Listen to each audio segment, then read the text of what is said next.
तमाम तारीफ़ें उस क्रिएटर के लिए जिसने इस यूनिवर्स को एक मकसद के तहत पैदा किया है। रिस्पेक्टेड जनाब जावेद अख्तर साहब, मिस्टर सौरभ द्विवेदी और respected audience, thank you all for being here today. आज की डिबेट में चूंकि हम बात करने वाले हैं डज गॉड एग्जिस्ट के टॉपिक पर, तो ये एक ऐसा टॉपिक है जिसके मुताल्लिक कोई भी डिसीजन लेने के लिए अलग अलग स्टैंडर्ड्स हो सकते हैं। लिहाजा डिबेट के शुरू में ये ज़रूरी है कि हम ये जान लें कि आज के इस टॉपिक में कौन सा स्टैंडर्ड सही होगा और कौन सा गलत होगा। सबसे पहला स्टैंडर्ड जिसे मैं समझता हूं कि हमारे रिस्पेक्टेड जनाब जावेद अख्तर साहब बड़ी तेज़ी के साथ उसकी तरफ लपकेंगे, वो है साइंस। जबकि साइंस दर हकीकत खुदा के एग्जिस्टेंस को डायरेक्टली साबित करने या उसके एग्जिस्टेंस को डिनाई करने के लिए स्टैंडर्ड नहीं बन सकती। और उसकी वजह क्या है, ये मैं नहीं कह रहा, ये वो लोग कह रहे हैं जो साइंस के एक्सपर्ट्स हैं। नेशनल एकेडमी ऑफ साइंस कहती है science doesn't have the processes to prove और disprove the existence of God. Why? क्योंकि साइंस का ताल्लुक एम्पेरिकल एविडेंस से है और एम्पेरिकल एविडेंसेस का ताल्लुक हमारे नेचुरल और फिजिकल वर्ल्ड से है, जबकि गॉड नॉन फिजिकल और सुपर नेचुरल रियलिटी है। लिहाजा नॉन फिजिकल रियलिटी को आप उस टूल के साथ नहीं चेक कर सकते जिसका काम फिजिकल रियलिटी को तलाश करना है। लिहाजा आज इस डिबेट में गॉड की एग्जिस्टेंस को साबित करने या उसे डिनाई करने में साइंटिफिक एविडेंस को एक्सेप्ट नहीं किया जाएगा। दूसरा स्टैंडर्ड हो सकता है रेविलेशन, कि रेविलेशन के जरिए हम यह साबित करें कि गॉड एग्जिस्ट करता है या नहीं। लेकिन यह स्टैंडर्ड भी आज इररेलेवेंट है। क्यों? क्योंकि रेविलेशन मेरे नज़दीक सोर्स ऑफ नॉलेज है, वैलिड सोर्स ऑफ नॉलेज है, लेकिन हमारे जावेद अख्तर साहब के नज़दीक ये वैलिड सोर्स ऑफ नॉलेज नहीं है। लिहाजा आज की डिबेट में मैं एक भी एविडेंस किसी भी मजहबी स्क्रिप्चर से नहीं दूंगा ताकि जावेद अख्तर साहब के लिए वो अनएक्सेप्टेबल ना हो। तीसरा जो मेयार हो सकता है वो है ऑब्जर्वेशन, कि भाई कोई कहे कि हमें खुदा दिखाओ, अगर है तो दिखाओ, या ये कि खुदा के एग्जिस्टेंस पर एम्पेरिकल एविडेंस दो, तो ये है दर हकीकत गलत टूल का इस्तेमाल करना। ये ऐसा ही है कि जावेद साहब मुझसे ये मुतालबा करें कि मुफ्ती साहब आप मेटल डिटेक्टर के जरिए प्लास्टिक डिटेक्ट करके दिखाएं। अब चूंकि प्लास्टिक डिटेक्ट नहीं हो पा रही है लिहाजा plastic does not exist. No, you are using the wrong tool. इस टूल से प्लास्टिक को डिटेक्ट नहीं किया जाता। लिहाजा मैं समझता हूं कि गॉड के एग्जिस्टेंस पर एम्पेरिकल एविडेंस का मुतालबा करना एक बचकाना मुतालबा है और हमारे रिस्पेक्टेड जनाब जावेद अख्तर साहब इस स्टेज से अब बहुत आगे निकल चुके हैं। अब बचता है एक ही स्टैंडर्ड और वो स्टैंडर्ड है अक्ल, लॉजिक, रीजनिंग। और यही वो स्टैंडर्ड है जिसके तहत गॉड की एग्जिस्टेंस को साबित किया जाएगा या गॉड की एग्जिस्टेंस को डिनाई किया जाएगा। लेकिन चूंकि ये बहुत इंपॉर्टेंट और सेंसिटिव टॉपिक है, इसलिए लॉजिकल आर्ग्यूमेंट भी ऐसा होना चाहिए जो डेफिनेटिव हो, इनडेफिनेटिव ना हो, जो 2 और 2 4 की तरह बिल्कुल वाजे हो, जिसे लॉजिकली रिजेक्ट करना पॉसिबल नहीं हो। फॉर एग्जाम्पल हम कहें हमारे रिस्पेक्टेड मिस्टर सौरभ साहब, ये एक इंसान है और तमाम इंसान कॉन्शियस बीइंग है। लिहाजा नतीजा क्या निकला, हमारे सौरभ साहब भी कॉन्शियस बीइंग है। क्या ये इनडेफिनेट आर्ग्यूमेंट है या डेफिनेट आर्ग्यूमेंट है? ये डेफिनेट आर्ग्यूमेंट है। ये 2 और 2 की तरह वाजे है, इसमें किसी तरह जो है लॉजिकली इसको रिजेक्ट नहीं किया जा सकता। तो अगर आज हमारे जावेद अख्तर साहब ऐसी कोई अकली दलील और लॉजिकल एविडेंस दें खुदा के ना होने पर जो डेफिनेट भी हो, तो मैं ये ऐलान करता हूं कि यकीनन मैं उस एविडेंस को कबूल करूंगा और उस पर गौर करूंगा। लेकिन साथ में यह भी ऐलान कर देता हूं प्रेडिक्शन के तौर पर कि ऐसा कोई डेफिनेट आर्ग्यूमेंट कोई नहीं पेश कर सकता। दलील हम देंगे और डेफिनेटिव दलील देंगे, लॉजिकल दलील देंगे, ऐसी दलील देंगे जो एंटायर एथिस्टिक वर्ल्ड उसे रेफ्यूट नहीं कर सकती।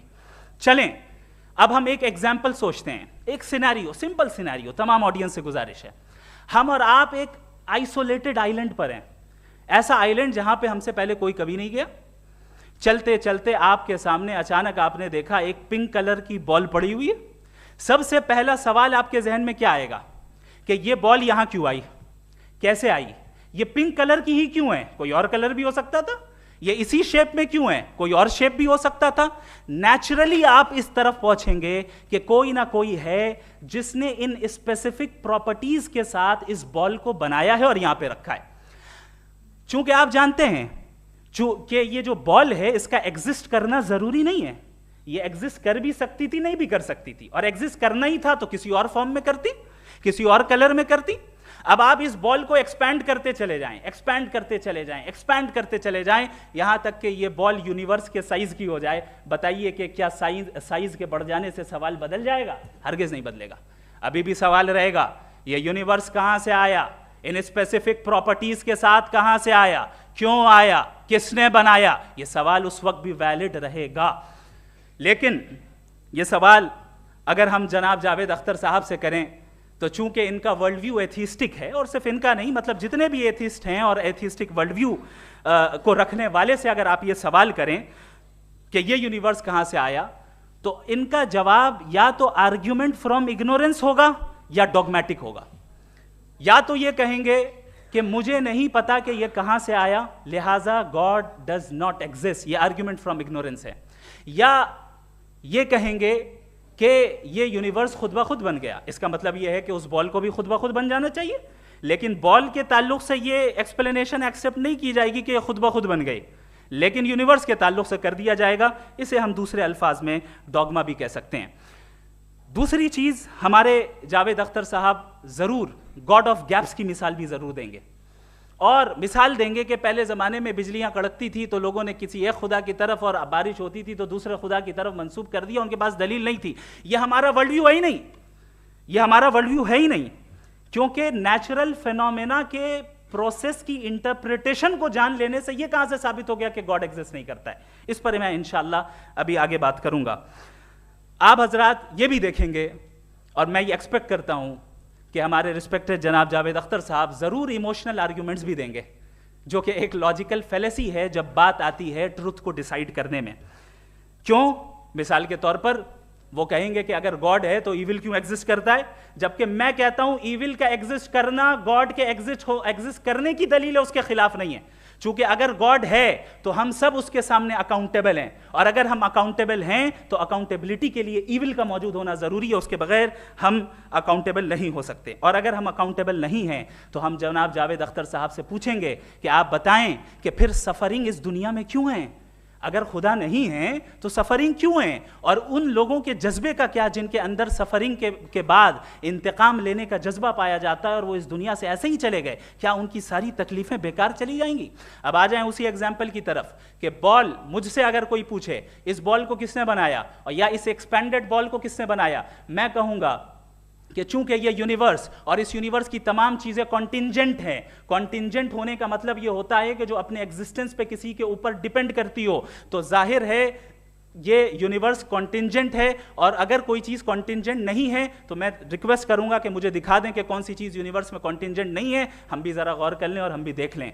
और जब कॉन्टिंजेंट चीजें मौजूद हैं तो फिलोसोफर्स की इस्तिलाह के मुताबिक, हम उस टर्मिनोलॉजी के मुताबिक हम उस जगह तक पहुंचते हैं और उस हस्ती तक पहुंचते हैं जिसे नेसेसरी बीइंग कहा जाता है, कि ये वो नेसेसरी बीइंग है जिसका मौजूद ना होना नामुमकिन हो। क्योंकि अगर ये मौजूद ना हो तो सारी चीजें एग्जिस्टेंस में आएंगी ही नहीं, और ये सारी कॉन्टिंजेंट चीजें उसी के ऊपर डिपेंड करती हैं।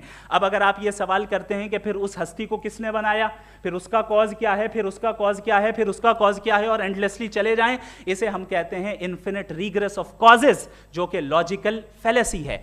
कॉन्सेप्चुअली इन्फिनिटी पॉसिबल है। मिसाल के तौर पे न्यूमेरिकल्स 1 2 3 गिनते चले जाएं, इन्फिनिट नंबर्स हैं। मैं कॉन्सेप्चुअली बात नहीं कर रहा, प्रैक्टिकली रियलिटी में साबित करके दिखाएं कि infinite regress of causes possible हैं या नहीं। अगर पॉसिबल हैं तो हम मान लेंगे, मिसाल दे दें, और पॉसिबल नहीं है तो एक ही ऑप्शन बचता है जिसे हम कहते हैं नेसेसरी बीइंग। ऐसी नेसेसरी बीइंग जो इंडिपेंडेंट है, क्योंकि अगर वो डिपेंडेंट हुई तो वो नेसेसरी नहीं रहेगी। ऐसी इंडिपेंडेंट बीइंग जो इटर्नल है, अगर वो इटर्नल नहीं होगी, उसकी बिगिनिंग होगी तो वो खुद कॉन्टिंजेंट है। ऐसी बीइंग जो पावरफुल है, क्योंकि कॉन्टिंजेंट को एक्चुअलाइज करने के लिए पावर चाहिए। ऐसी बीइंग जो इंटेलिजेंट है और नॉलेजेबल है, क्योंकि ये यूनिवर्स स्पेसिफिक फॉर्म और स्पेसिफिक लॉज ऑफ नेचर के तहत प्रिसाइजली चल रहा है। Thank you. थैंक यू मुफ्ती साहब। मैं इन दलीलों के बाद जावेद अख्तर साहब से गुजारिश करूंगा, आप बैठ के बोलना चाहेंगे या बाहर? जी।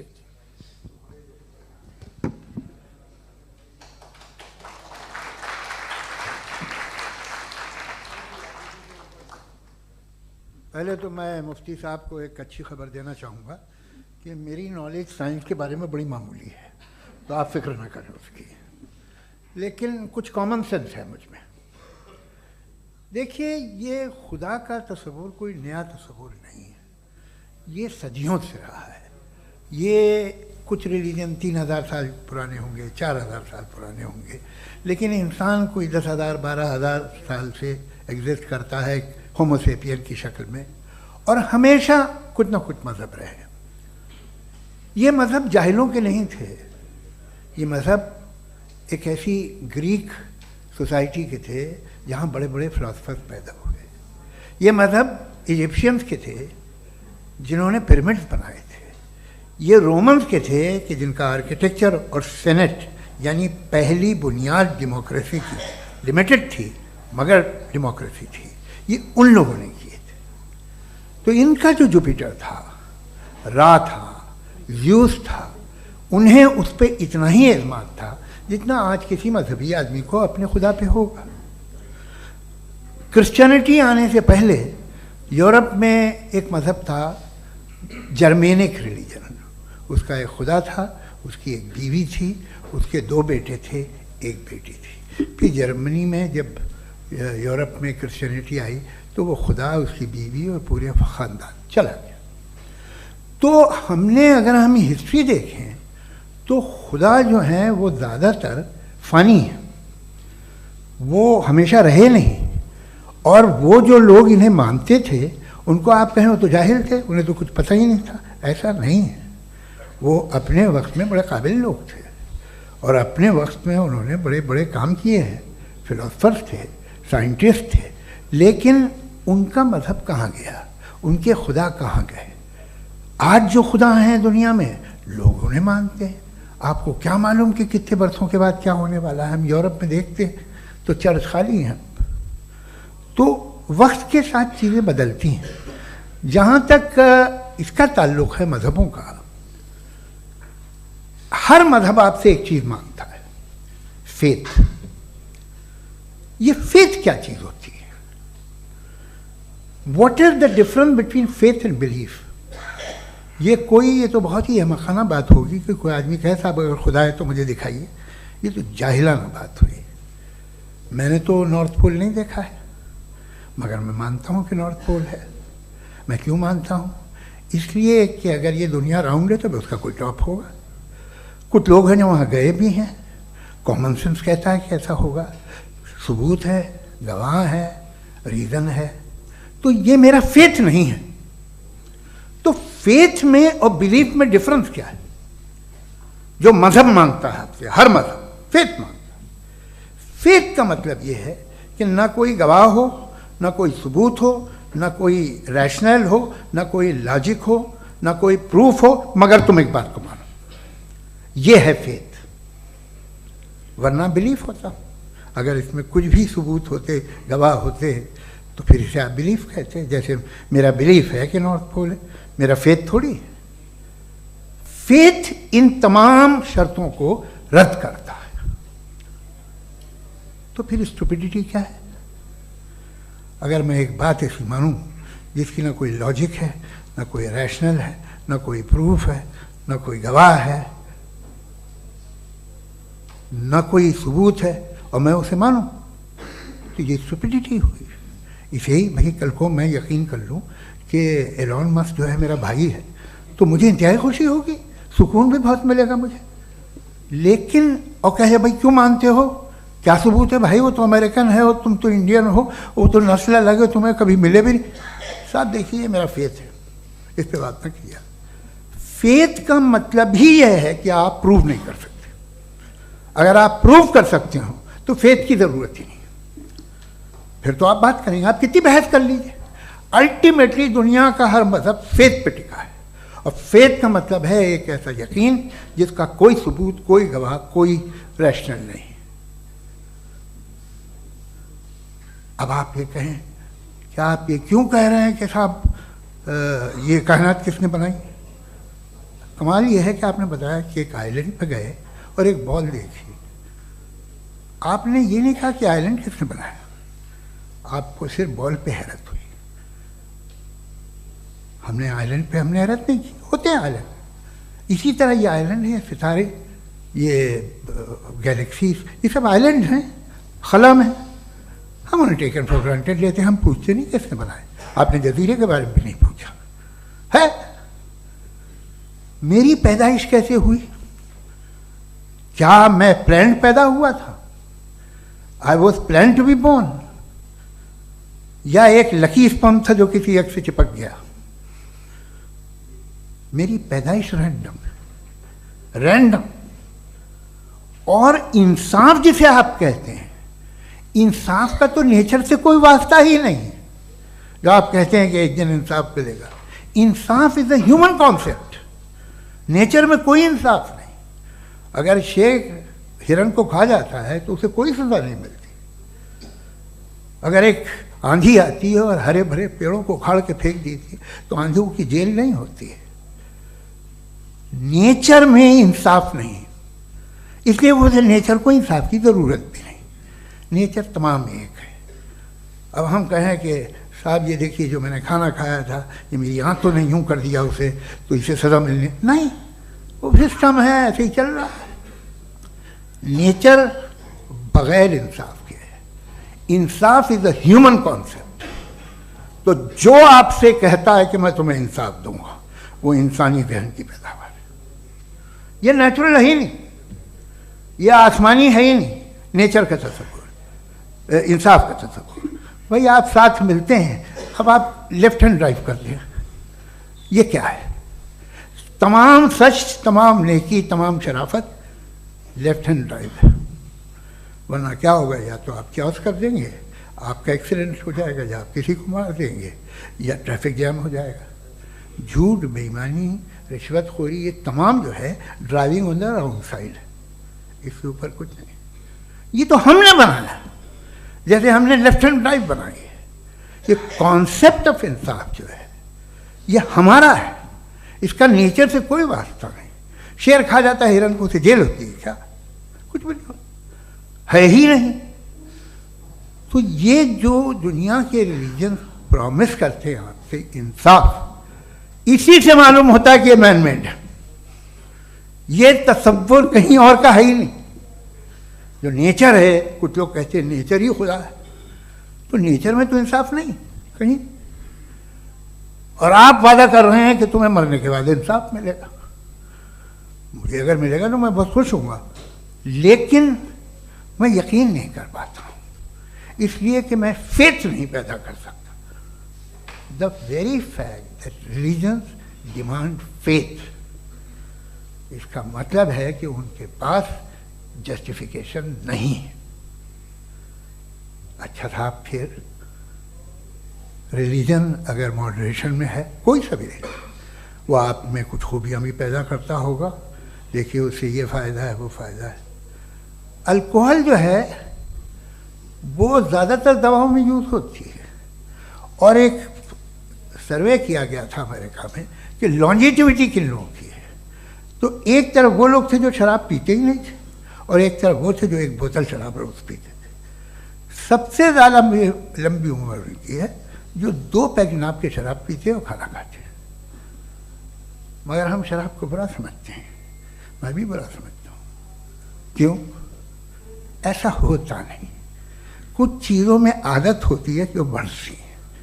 आज तक में एक आदमी दूध पीता है, आप 10 साल बाद भी मिलेंगे तो एक ही गिलास पीता होगा। ऐसा नहीं होता, सुबह से दूध पीता रहता है। मिल्कोहलिक मैंने नहीं देखे, अल्कोहलिक होते हैं। ये टेंडेंसी है मजहब की कि वो बढ़ता है, जैसे कैंसर बढ़ता है, जैसे शराब बढ़ती है।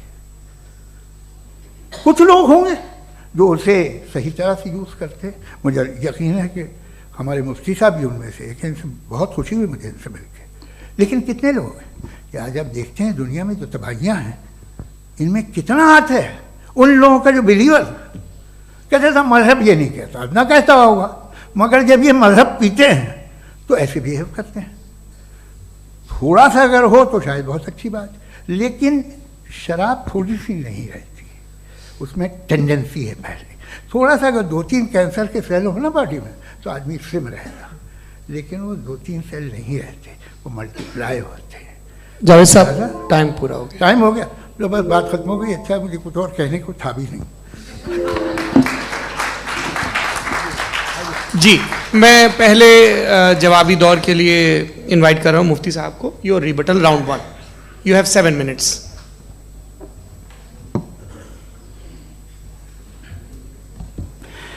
Thank you very much Javed साहब, आपकी बात को सुनकर बड़े महजूज हुए हम लोग। महजूज, do you understand? We enjoyed. Okay, अब थोड़ा सा लॉजिकली उसको हम लोग देखते हैं। दरअसल हम लोगों ने कल गुजारिश की थी मुफ्ती साहब से भी, जावेद साहब से भी, कि हिंदुस्तानी ज़बान आम फहम सबको समझ में आ जाए और जहाँ कहीं आप मुश्किल शब्द इस्तेमाल करें वहाँ बताते भी चलें। Thank you.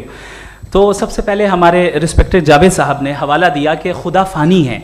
कितने मजहब आगे चले गए, किसी ने जुपिटर को खुदा माना, किसी ने किसी को माना। मैं कहता हूँ जिसने कॉन्टिंजेंट चीज़ को खुदा माना, गलत माना, वो खुदा ही नहीं, वो खुदा ही नहीं है। हम तो नेसेसरी बीइंग को साबित करने बैठे हैं, वो नेसेसरी कॉज जो इटरनल है, जो अबदी भी है और अजली भी है। हम किसी और को साबित करने नहीं बैठे। दूसरी चीज उन्होंने कहा कि फेथ एंड बिलीफ, ये एक ऐसी डेफिनेशन है फेथ की जो इन्होंने पहली मर्तबा पेश की है, या माफ कीजिएगा इन्होंने पहली मर्तबा पेश नहीं की है, रिचर्ड डॉकिंस ने पहली मर्तबा पेश की है। मुझे मालूम है ये सोर्स कहां से है। एपिस्टेमोलॉजिकली फेथ और बिलीफ का फर्क आप इस तरह नहीं कर सकते सर। फेथ सही भी होता है, गलत भी होता है, बिलीफ सही भी होता है, गलत भी होता है। जो लॉजिक, रीजन और एविडेंस से बैक्ड होगा वो फेथ सही होगा। और आप जिस फेथ की बात कर रहे हैं कि इलॉजिकल है और उसके पीछे नहीं है, तो we are on the same page. हम नहीं मानते उस फेथ को, जो फेथ ऐसा हो जिसके पीछे कोई लॉजिक ना हो, एविडेंस ना हो, हम नहीं मानते। हम तो उस फेथ के कायल हैं जिसके पीछे लॉजिक हो और एविडेंस हो। तो बिलीफ सही भी होता है, गलत भी होता है, फेथ भी सही होता है और गलत भी होता है। तो आज फेथ और बिलीफ के डिफरेंस पे बात नहीं हो रही है। आज आप चाहे फेथ एक्सेप्ट कर लें या बिलीफ एक्सेप्ट कर लें, आज ये बात होगी कि ट्रूथ क्या है, चाहे ट्रू बिलीफ सही है या ट्रू फेथ सही है, और फॉल्स फेथ क्या है और फॉल्स बिलीफ क्या है, बात इस पे हो रही। दूसरी चीज इन्होंने पूछा स्टुपिडिटी फिर क्या है। अगर फेथ रिलीजन स्टुपिडिटी नहीं है तो और क्या है? चूंकि फेथ का मुतालबा करते हैं तो स्टुपिडिटी क्या है? मैं कहता हूं स्टुपिडिटी एथिज्म है। उसकी वजह यह है कि आप एक सड़क पे जा रहे हो और आप किसी गार्डन में जाएं और देखें वहां लिखा है फूलों के साथ I love Javed Akhtar, and I really do, I love you sir. So जब आप वहां पर पहुंचे तो वहां पहुंचकर अब ये बताएं, क्या आप ये कहेंगे वाह व्हाट अ नेचुरल सिलेक्शन? ये क्या नेचुरल सिलेक्शन है? नहीं, ये प्रिसाइजली डिजाइंड है, इसके पीछे डिजाइनर है। लिहाजा अगर कोई एक ऐसी कॉमन सेंस की बात को कबूल नहीं कर रहा है कि यूनिवर्स जो इतने प्रिसाइजली काम कर रहा है, हम कह दें कि खुद ब खुद बन गई, मैं समझता हूं इससे बड़ी स्टुपिडिटी और कुछ नहीं है। ये इरैशनल चीज है। फिर हमारे सर ने कहा कि आपने बॉल पे फोकस किया, आइलैंड पे फोकस नहीं किया। अरे आइलैंड को किसने बनाया यही समझाने के लिए तो बॉल की मिसाल दे रहा हूं। और बॉल भी कॉन्टिंजेंट है, आइलैंड भी कॉन्टिंजेंट है, दोनों नेसेसरी बीइंग का मुतालबा करते हैं। आगे इन्होंने कहा कि नेचर में कोई इंसाफ नहीं है। हम डिसाइड करते हैं कि मोरालिटी क्या होती है, इंसाफ क्या होता है। हम डिसाइड करते हैं, जैसे ड्राइविंग सीट में ट्रैफिक वाला, ये तो किसी खुदा ने नहीं कहा, ये है, इसे कहते हैं फॉल्स इक्विवेलेंस। ये एक लॉजिकल फेलेसी है। आपने जो है मिसाल दी ड्राइविंग की और ट्रैफिक की, ये सब्जेक्टिव मोरालिटी है। आप सब्जेक्टिव मोरालिटी को मिसाल बनाकर ऑब्जेक्टिव मोरालिटी के ऊपर नहीं थोप सकते। इंसाफ की ऑब्जेक्टिव मोरालिटी। अगर आप ये कहते हैं कि नेचर में इंसाफ नहीं है तो इंसाफ का न होना ये नेचुरल हुआ, तो फिर नेचर को नेचर रहने दे, क्यों हम इतना स्ट्राइव कर रहे हैं दुनिया में इंसाफ लाने के लिए? ये तो इलॉजिकल बात है, इरैशनल बात है। इसलिए बहुत सी चीजें ऐसी हैं जो ऑब्जेक्टिवली जो है इविल या गुड हैं, और बहुत सी चीजें ऐसी हैं जो सब्जेक्टिवली हैं। सब्जेक्टिवली जो मोरल होता है या इमोरल होता है उसको हम सोशल कंसेंसस से या पर्सनल प्रेफरेंस से डिसाइड करते हैं। लेकिन जो ऑब्जेक्टिव मोरालिटी है जिसमें इंसाफ आया, जो इन्होंने बार बार रिपीट किया, ये ऑब्जेक्टिव है, सब्जेक्टिव नहीं है। अगर आप कहते हैं ये सब्जेक्टिव है, तो मेरा सवाल आपसे ये है, क्या सोशल कंसेंसस के जरिए अगर जुल्म को सही करार दे दिया जाएगा तो आप जुल्म को जस्टिफाई करेंगे? दूसरी चीज, इन्होंने ये कहा कि 2 पैक शराब पी लें तो वो उतने पे नहीं रहता, बढ़ जाता है। यही मामला मजहब के साथ है, 2 पैक आप पी लें बढ़ेगा। तो ये एक ऐसी मिसाल है, इसको कहीं भी फिट कर लें कि आप एथिज्म पे जब फिट करें, जब आप 2 पैक एथिज्म का लेंगे ना, तो वो बढ़ बढ़ के नॉर्थ कोरिया बनेगा। Thank you.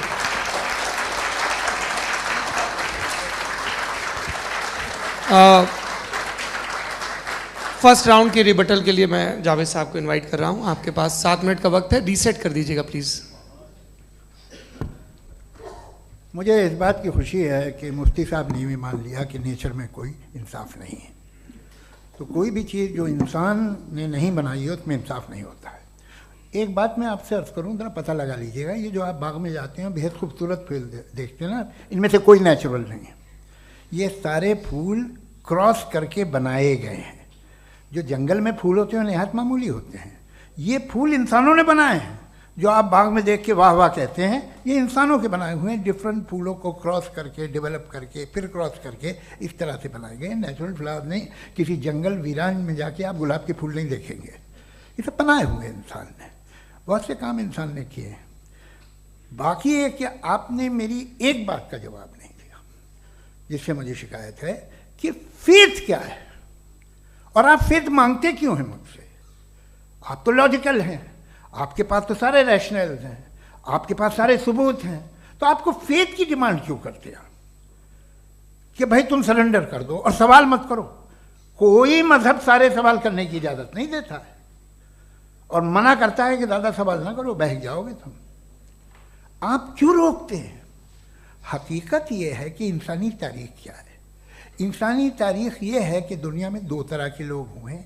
एक वो जिन्होंने अपनी लाइल्मी की परस्तिश की है, दूसरे वो जिन्होंने अपनी इग्नोरेंस या लाइल्मी से झगड़ा किया है और मालूम किया है कि क्या है। ये जो आप कह रहे हैं, आज आप हैरान हैं कि भाई ये यूनिवर्स कैसे बनी। लोग हैरान थे कि सूरज डूबता है तो इधर से कैसे निकलता है। और आप एक कदम जाके हमेशा का मानने को तैयार है, एक कदम पीछे ही मान जाइए। भाई आप इसके बाद जाते हो, कहते सवाल ना करना कि ये कहाँ से आया, ये पावर तो हमेशा से हमेशा रहेगी। तो आप यूनिवर्स के बारे में मानने में क्या तकलीफ है? एक कदम पहले रुक जाइए, ये हमेशा से थी या नहीं थी हमें मालूम नहीं है। और ये कहना कि हमें मालूम नहीं है, कमाल ये है कि दुनिया के सारे मजहब सब जानते हैं ये दुनिया कैसे बनी थी, कैसे मिटेगी, मरने के बाद क्या होगा, इनको सब इल्म है। इनको किसी को डायनासोर होते थे पहले ये नहीं पता था, किसी को नहीं पता। किसी भी दुनिया की मजहबी किताब में डायनासोर का जिक्र नहीं है। लेकिन बाकी सब बातें, how to make universe in 4 easy lessons and बाकी सब पता है।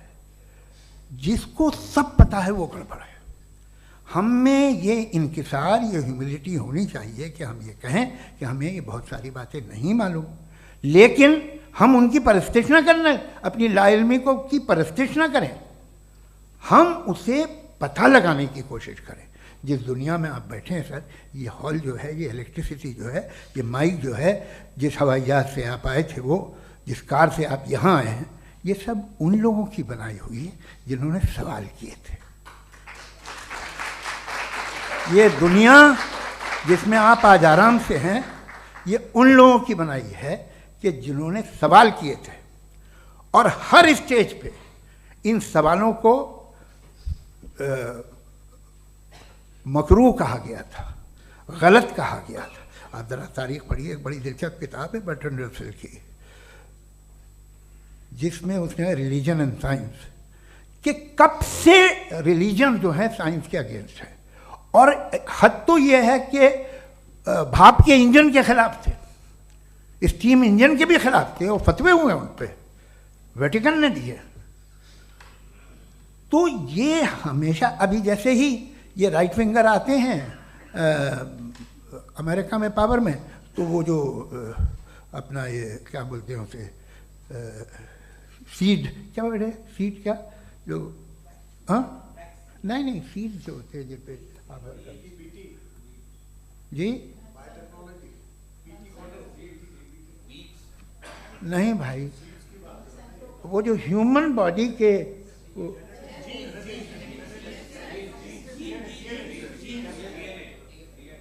उस पर रिसर्च बंद हो जाती है, रिपब्लिकन नहीं करने देते। अरे भाई इतना डर क्या है तुम्हें? एक ज़माने में बहुत नाराज थे ये सारे मजहबी लोग कि ये इंसान तो इंसान बनाने की कोशिश कर रहा है। आपको क्या तकलीफ भाई, बना ले तो बना लेने दो, ये खौफ क्या है? और ये सब आज जो आप कह रहे हैं नामुमकिन है, ये कैसे हुआ? मुझे एक किस्सा याद आता है। जब मैं 6ठी क्लास में था तो मैं मैथमेटिक्स में बहुत वीक था, तो एक टीचर रख दिया गया, उसने 1 2 3 4 5 6 7 को सिखा दिया मुझे। वो दिन मैं भूल नहीं सकता हूँ मुफ्ती साहब, जिस दिन उसने ये बताया कि 1/2 क्या होता है और 3/4 क्या होता है। मुझे ऐसा लगा कि मेरा सर बीच से फट जाएगा। ये आदमी कह रहा है कि जो दीवार के अंदर जाओ वॉक करते हुए। आज हंसता हूँ मैं इस बात पे। तो आज जो बातें आपके जहन से बिल्कुल परे हैं और आप हैरान होते उन्हें देख के, एक वक्त आएगा कि मामूली लगेंगे। और हुआ है, आपकी इंसानी तारीख ही है। इतनी जल्दी सारे फैसले आप मत कर लीजिए, थोड़ा ये ह्यूमिलिटी रखिए कि भाई ये हमें नहीं मालूम। ये कहने में क्या आ रहा है? ये यूनिवर्स कहाँ तक फैली, ये कब से है और कब तक रहेगी, हमें नहीं मालूम। आपने फैसला कर लिया कब बनी। ये आपके हिसाब से कोई 14 बिलियन ईयर बनी जो समझा जाता है। उससे पहले हजारों करोड़ों अरबों साल तक खुदा बैठा क्या कर रहा था? खामोश बैठा था, ऐसे ही जमाइयाँ ले रहा था। फिर उसे आइडिया आया, यार एक काम करते, वक्त अच्छा गुजर जाएगा, यूनिवर्स पर आपसे सोचिए। वो तो हमेशा से है ना, मगर यूनिवर्स हमेशा से नहीं है, ये तो बनाई गई है। और उससे पहले क्या था, इनका क्या काम था? कैसी बात है, ये बड़ा आसान है। जो बात हमें आज धीरे धीरे पता चली है, बरसों 2000 और 2500 साल पहले आपको किसी ने बता दिया कि क्या था, आप मान गए, और तब से वही मान रहे हैं जो 2500 साल पहले कहा गया था। सब कुछ बदल गया है, सॉल्व हो रही हैं चीज़ें। अभी साइंस बिल्कुल दावा नहीं करती, या कोई फिलोसफर ये दावा नहीं करता कि हमें सब मालूम, बल्कि वो कहता है कि हमें जितना मालूम होता है उससे ये मालूम होता है कि हमें कितना कम मालूम। तो हम अपनी जहालत से लड़ें, उसकी परस्तिश न करें। जी, time. Thank you so much. मैं तर्कों की श्रृंखला में राउंड 2 के लिए मुफ्ती साहब को आमंत्रित कर रहा हूँ। आपके पास एक बार फिर से 7 मिनट का वक्त है। शुक्रिया। जनाब जावेद अख्तर साहब कई मर्तबा दोहरा रहे हैं कि फ़ेथ का मतलब बताइए, फ़ेथ का मतलब बताइए। मैंने बता दिया, फ़ेथ सही भी होता है, गलत भी होता है। और आज हम फ़ेथ पे बात नहीं कर रहे, हम ट्रुथ और डज गॉड एग्जिस्ट पे बात कर रहे हैं। क्या डज गॉड एग्जिस्ट, ये ट्रुथ यानी गॉड है या नहीं है, इसमें से दोनों ट्रुथ क्या है। अब आप उसे फ़ेथ कह लें, बिलीफ कह लें, नॉट माई बिजनेस। उसके बाद आपने कहा कि भाई सवाल करने से मजहब रोकता है। मैं कहता हूं जो रोकता है वो रोकता होगा, मैं नहीं रोकता, बल्कि सवाल करें, सवाल करना चाहिए। सवाल कर करके तो हम आगे बढ़ते हैं, तरक्की करते हैं, और इसीलिए मैं आज यहां पे आया हूं। लेकिन सवाल सिर्फ खुदा से नहीं होगा, आपसे भी होगा। सवाल एथिज्म से भी होगा, सवाल सिर्फ मजहब से नहीं होगा, सबसे होगा। और आज मैं सवाल करूंगा और उम्मीद है कि आप जवाब देंगे। अभी तक आपने वैसे कॉन्टिंजेंसी आर्गुमेंट का कोई जवाब नहीं दिया है। चलें, आपने कहा यूनिवर्स के बारे में इटर्नल क्यों नहीं बोल देते। ये चूंकि लॉजिकली पॉसिबल ही नहीं है कि यूनिवर्स इटर्नल हो। यूनिवर्स एक कॉन्टिंजेंट चीज है जो टाइम एंड स्पेस के पाबंद है, टाइम एंड स्पेस से बाउंड है। जो टाइम एंड स्पेस से बाउंड होगा वो कॉन्टिंजेंट होगा, जो कॉन्टिंजेंट होगा वो उसकी बिगिनिंग हुई होगी, जिसकी बिगिनिंग हुई होगी वो इटर्नल नहीं हो सकता। ये तो कॉमन सी बात है। आपने कहा कि किसी मजहबी किताब में डायनासोर का जिक्र नहीं है। अफसोस कि आज तक किसी मैथमेटिक्स के किताब में मुझे डायनासोर का जिक्र नहीं मिला। तो इसका मतलब मैथमेटिक्स की किताब बेकार है? नहीं, उसका वो टॉपिक नहीं है। रेवलेशन का और मजहबी किताबों का टॉपिक ये नहीं है कि आपको आके बताए साइकिल कैसे बनाते हैं, या आकर ये बताएं कि जो है डायनासोर कब था। वो तो मोरालिटी सिखाने आया है, गॉड के बारे में बताने आया, नॉन फिजिकल रियलिटी की हकीकत को सिखाने के लिए आया। रिलीजियन साइंस को रोकता है? नहीं रोकता, अगर रोकता है तो गलत करता है। रिलीजियन साइंटिज्म को रोकता है, जिसमें हमारे जावेद साहब मुब्तला है। साइंस और साइंटिज्म में फर्क है।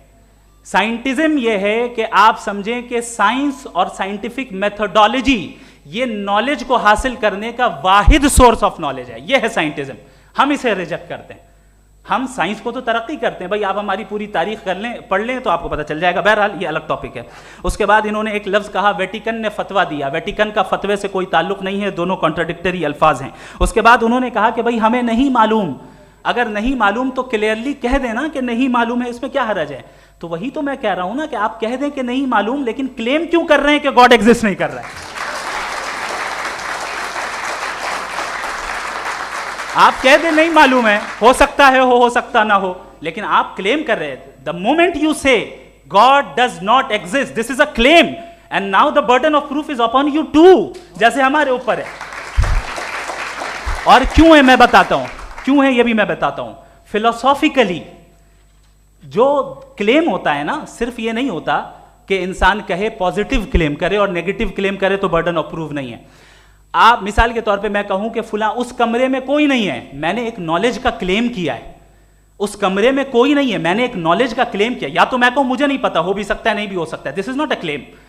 लेकिन जब मैं कह रहा हूं कि वहां कोई नहीं है, या मैं कह रहा हूं वहां कोई है, दोनों क्लेम है और दोनों के ऊपर बर्डन ऑफ प्रूफ है। हमारे ऊपर भी बर्डन ऑफ प्रूफ है, मैंने कंटिजेंसी आर्ग्यूमेंट दिया, इसे तोड़कर दिखाइए। आखिरी चीज, इन्होंने कहा कि खुदा दुनिया बनाने से पहले 150 साल पहले या करोड़ों साल पहले क्या कर रहा था। अरे हजरत, चलें बहरहाल मैं जवाब दे देता हूं, आप हमारे रिस्पेक्टेड पर्सनैलिटी हैं, अगर आप नहीं होते तो मैं ऐसे एंटरटेन ही नहीं करता। टाइम, ये 100 साल पहले या 100 साल बाद, पहले बाद में अभी, ये वो अल्फाज हैं जिनका ताल्लुक टाइम से है। टाइम शुरू ही हुआ है यूनिवर्स की बिगिनिंग के बाद, तो उसके पहले खुदा क्या कर रहा था? सवाल इलॉजिकल है, ये फेलेसी है। यानी आप ये कह रहे हैं कि यूनिवर्स के बनने से पहले खुदा क्या कर रहा था? टाइम के बनने से पहले, पहले का ताल्लुक टाइम से, टाइम उस वक्त था ही नहीं, तो ये सवाल ही इनवैलिड है खुदा के ताल्लुक से। दूसरी चीज, आर्ग्यूमेंट ऑफ कंटिजेंसी जो मैंने आपके सामने पेश की है, आपने बार बार ये प्रूफ किया और ये कह रहे हैं कि गॉड ऑफ गैप्स। देखिए पहले नहीं मालूम था, साइंस ने कर दिया। सिंपल की मिसाल से मैं समझा देता हूं। जिस गैप्स की आप बात कर रहे हैं ना, साइंस उन गैप्स को जिन चीज के जरिए भी प्रूव करेगा वो कॉन्टिजेंट ही होगा, अब चाहे वो फोर्स हो, मैटर हो या एनर्जी हो। लिहाजा सवाल हमारा उस वक्त भी वैलिड होगा जब तक कि आप नेसेसरी बीइंग पे ना आ जाएं, और इन्फिनिट रिग्रेस पॉसिबल नहीं है of causes in practical world, तो जाहिर है कहीं रुकना पड़ेगा, जहां रुकेंगे वही खुदा है। दूसरी चीज, आपने ये कहा, क्या कह रहा था मैं, किस पॉइंट को? What? Oh no, after that, just now. हाँ, जहां रुकेंगे वही खुदा है। बहरहाल, तो टाइम का जिक्र हो गया, गॉड ऑफ गैप, सॉरी, या इसकी एक मिसाल आप ले लें। एक कार है, एक साहब ने देखा कि भाई कार जो है उसके व्हील्स कितने अच्छे लगे हुए हैं, सही जगह पे, स्टीयरिंग जो है कितने अच्छे जगह पे लगी हुई है, और सीट्स कितने वेल डिजाइंड है, कितनी प्रिसाइजली ये कार काम कर रही है। तो जरूर कोई ना कोई इसे क्रिएट किया है, किसी ने क्रिएट किया है। अब जावेद साहब आए और कहे, अरे जनाब बोनेट खोलिए, इसमें इंजन है, इंजन इस कार को चला रहा है, hence prove no one has created the car. This is illogical, this is irrational. आपने इंजन के जरिए उस गैप को तो साबित किया, लेकिन क्या उससे कार की जो क्रिएशन है और उसका जो क्रिएटर है ये इम्पॉसिबल हो जाए? ऐसा पॉसिबल है? उसका सवाल खत्म हो जाए? ऐसा पॉसिबल है? नहीं। आपने गैप्स को फिल करके, कॉन्टिंजेंट चीजों से गैप्स को फिल करके हमारे ऑब्जर्वेशन को और ब्रॉड कर दिया। अब हमें और पता चल गया कि ये जो कार है इसका सिस्टम कितना ज्यादा कॉम्प्लेक्स है। पहले कम समझते थे, अब कॉम्प्लेक्सिटी और ज्यादा वाजे हो गई। अब हमें समझ में आ रहा है कि हमारी सर्टेनिटी और बढ़ गई कि जरूर इस कार को किसी ना किसी ने बनाया। यही मामला यूनिवर्स का है। साइंस हमेशा फिजिकल वर्ल्ड की चीजों को ही फिल करती जाएगी और फिजिकल चीजों से ही करती जाएगी, चूंकि एम्पेरिकल एविडेंस का ताल्लुक फिजिकल वर्ल्ड से है। आप साइंस के जरिए मेटाफिजिकल रियलिटी को कभी साबित नहीं कर सकते। ये रॉन्ग टूल का इस्तेमाल करना है। ये वही काम है कि आप मेटल डिटेक्टर से प्लास्टिक डिटेक्टर करने चलें, जो कि जाहिर है सही नहीं है। Thank you.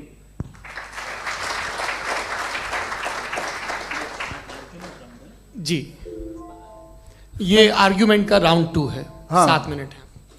पहले तो मैं आपसे अर्ज करूं कि आपने कहा कि जब कायनात ही नहीं थी तो वक्त भी नहीं था, कुछ भी नहीं था। कैसे नहीं था? खुदा था। एक एग्जिस्टेंस तो था ना खुदा का। तो जब खुदा था तो वक्त भी होगा। ऐसा नहीं है कि कुछ भी नहीं था, खुदा था।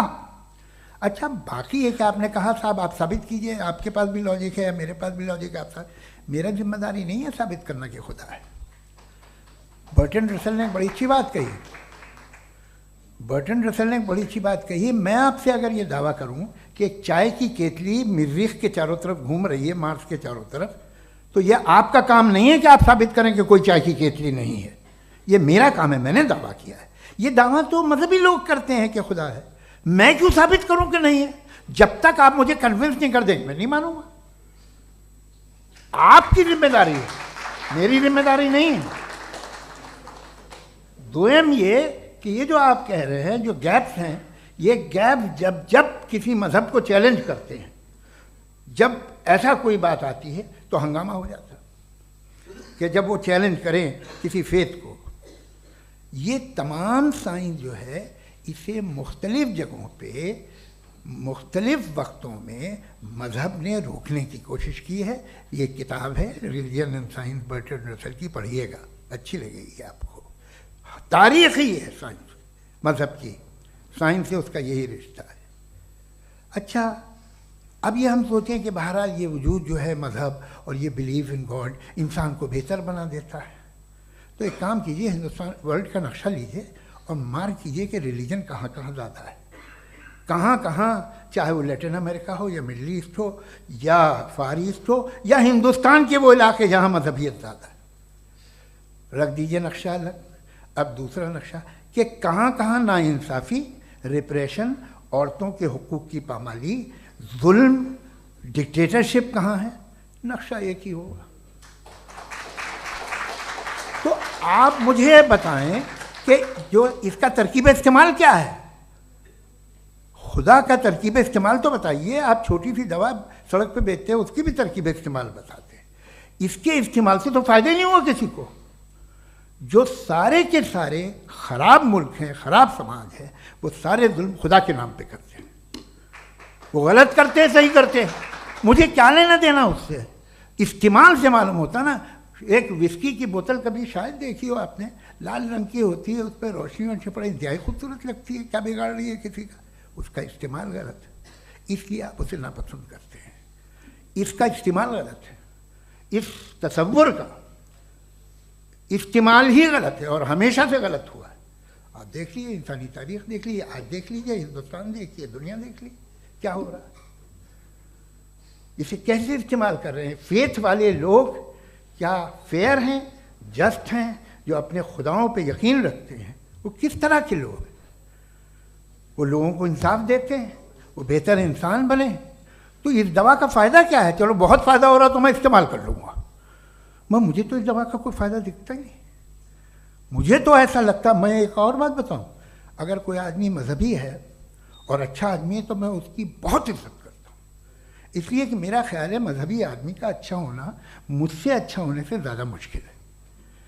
भाई हर चीज़ की एक लिमिट है। आप इतना भाग सकते हैं, इतना नहीं भाग सकते, इतना वजन उठा सकते, इतना नहीं उठा सकते, इतना दूर देख सकते हैं, इतना दूर नहीं देख सकते। उसी तरह कॉमन सेंस कहता है कि आप में नेकी का भी एक कोटा होगा।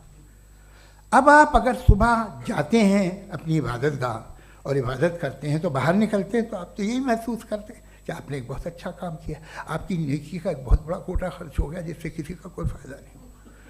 मैं तो नहीं जाता हूँ, तो मुझे तो किसी को खाना खिलाना पड़ेगा, किसी बेवा की मदद करनी पड़ेगी। मैं अपना कोटा कैसे कंज्यूम करूँ? आप अपना कोटा सारे मजहबी लोग इंतहाई यूजलेस कामों में यूज करते हैं। उसके बाद भी अगर आप में बच्ची है थोड़ी सी शराफत, तो भाई वाह क्या बात है।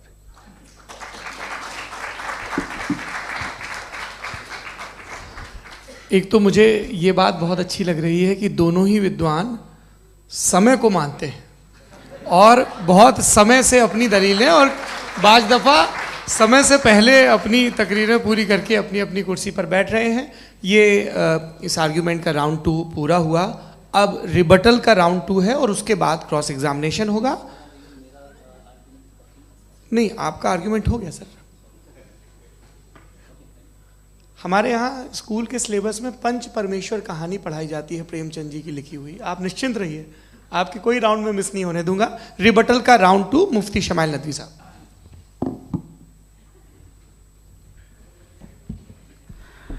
असल में जो हकीकी प्रॉब्लम है, असल प्रॉब्लम है वो ये है कि जावेद साहब के पास कॉन्सेप्ट ऑफ गॉड क्लियर नहीं है। इन्होंने कहा कि कायनात से पहले खुदा तो था, तब भी तो टाइम होगा। ये टाइम कायनात का हिस्सा है। हम खुदा, उस खुदा को मानते हैं, नेसेसरी बीइंग का टाइमलेस होना जरूरी है, चूंकि वो टाइम का क्रिएटर है। जब उसने टाइम को क्रिएट किया तो वो खुद टाइम पे कैसे होगा? उसने जब स्पेस को क्रिएट किया तो खुद स्पेस में कैसे होगा? अगर वो टाइम एंड स्पेस को पहले से ही उसका पाबंद है तो फिर किस चीज को उसने क्रिएट किया? लिहाजा ये सवाल गलत है कि खुदा था तो टाइम होगा। बिल्कुल नहीं, टाइम के पाबंद हम हैं, खुदा नहीं है। हम फिजिकल वर्ल्ड से ताल्लुक रखते हैं, वो मेटाफिजिकल रियलिटी है। दूसरी चीज इन्होंने मिसाल दी कि चाय की केतली हवा में घूम रही होगी, और पता नहीं शायद वो बर्टन रसल का उन्होंने हवाला दिया। बहरहाल यही प्रॉब्लम है। प्रॉब्लम यही है कि हम चीजों के दरमियान डिफरेंशिएट नहीं कर पाते। ये जो आपने मिसाल दी ये इमेजिनेशन है, और मैं जो साबित कर रहा हूं वो लॉजिकल नेसेसिटी है। आप इमेजिन करने आए तो कुछ भी करें, जुपिटर में पिंक एलिफेंट होगा, यूनिकॉर्न होगा, करें, उससे कायनात पे क्या फर्क पड़ता है? उससे आप लॉजिकल नेसेसिटी साबित नहीं कर सकते। मैं तो उस प्राइम कॉज की बात कर रहा हूं, उस नेसेसरी बीइंग की बात कर रहा हूं जिसके बगैर इस कायनात का एग्जिस्टेंस मुमकिन नहीं है। दूसरी चीज, मजहब को साइंस चैलेंज करती है वगैरह वगैरह, ये हमारा टॉपिक ही नहीं है। मैं इस पे बात करूंगा तो फिर मेरा वक्त चला जाएगा। मजहब के ऊपर चूंकि हमारी डिस्कशन नहीं है, साइंस को मजहब और बिलखुसूस मैं और हमारा वर्ल्ड व्यू कम अज कम साइंस को पीछे नहीं करता है, साइंटिज्म की मजम्मत करता है। इसकी वजाहत मैंने पहले कर दी। दूसरी चीज इन्होंने कहा वर्ल्ड का नक्शा लीजिए, वर्ल्ड मैप लीजिए, 2 अलग अलग जगह की। हजरत, मैंने ये होमवर्क किया था और मैंने मिडिल ईस्ट का एक नक्शा लिया और यूरोप का एक नक्शा लिया। ये मजहबी इलाका और ये लिबरल और एथीस्ट इलाका। मुझे पता चला कि सबसे ज्यादा रेप केसेस जो हैं वहां पर है।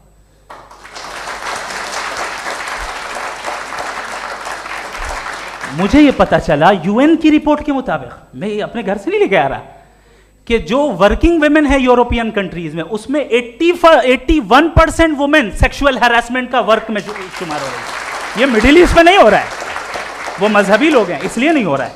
दूसरी चीज, आपने ये कहा कि मजहबी आदमी का अच्छा होना हमारे अच्छे होने से बहुत मुश्किल है, बहुत मुश्किल है। तो इसका मतलब यह है कि गॉड के अलावा आपके पास अच्छे और बुरे का कोई स्टैंडर्ड है।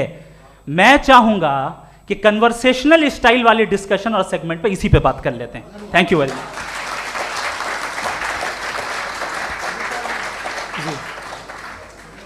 ये रिबटल का राउंड 2 है। आपके पास 5 मिनट का वक्त है और इसके बाद क्रॉस एग्जामिनेशन शुरू करेंगे। आप चाहें तो जो इन्होंने सवाल पूछे उनके जवाब आप रिबटल में भी दे सकते हैं। जी जी, देखिए, पहले तो ये बात कि ये मिसाल गलत नहीं है, गलत है। इन्होंने पहले ही हमको डिसार्म कर दिया। कह लिया अकल से मामला सॉल्व नहीं हो सकता, लॉजिक से आप पहुंच नहीं सकते। ये एक मेटाफिजिकल चीज़ है। मेटाफिजिकल अजीब सा लफ्ज़ है, ठीक से किसी को माने नहीं मालूम इसके, तो ऐसा लगता है कुछ बड़ी चीज़ है। अरे भाई, क्या होता है मेटाफिजिकल, बताओ, खड़ी हो। ये एक लफ्ज़ है जो कहीं भी इस्तेमाल हो जाता है। जब आप एक बात कर रहे हैं और आप मुझसे बहस कर रहे हैं तो मुझे मेटाफिजिकल मत बताइए, आप लॉजिकली मुझे प्रूफ किए। और अगर लॉजिकली आप नहीं बात करते साहब ये मेटाफिजिकल है, तो फिर हम आप बात क्या कर रहे हैं? मेरा आपका किस ज़बान में कॉन्वर्सेशन होगा? और ये कहना कि वक्त पहले नहीं था, तो फिर क्यों कहते हैं ये हमेशा से और हमेशा रहेगा? हमेशा वक्त है, तो आप कैसे कहते हैं वो हमेशा से है और हमेशा रहेगा? हमेशा का मतलब है कोई वक्त, अगर वक्त ही नहीं है तो हमेशा कैसे? बाहर वो रहेगा।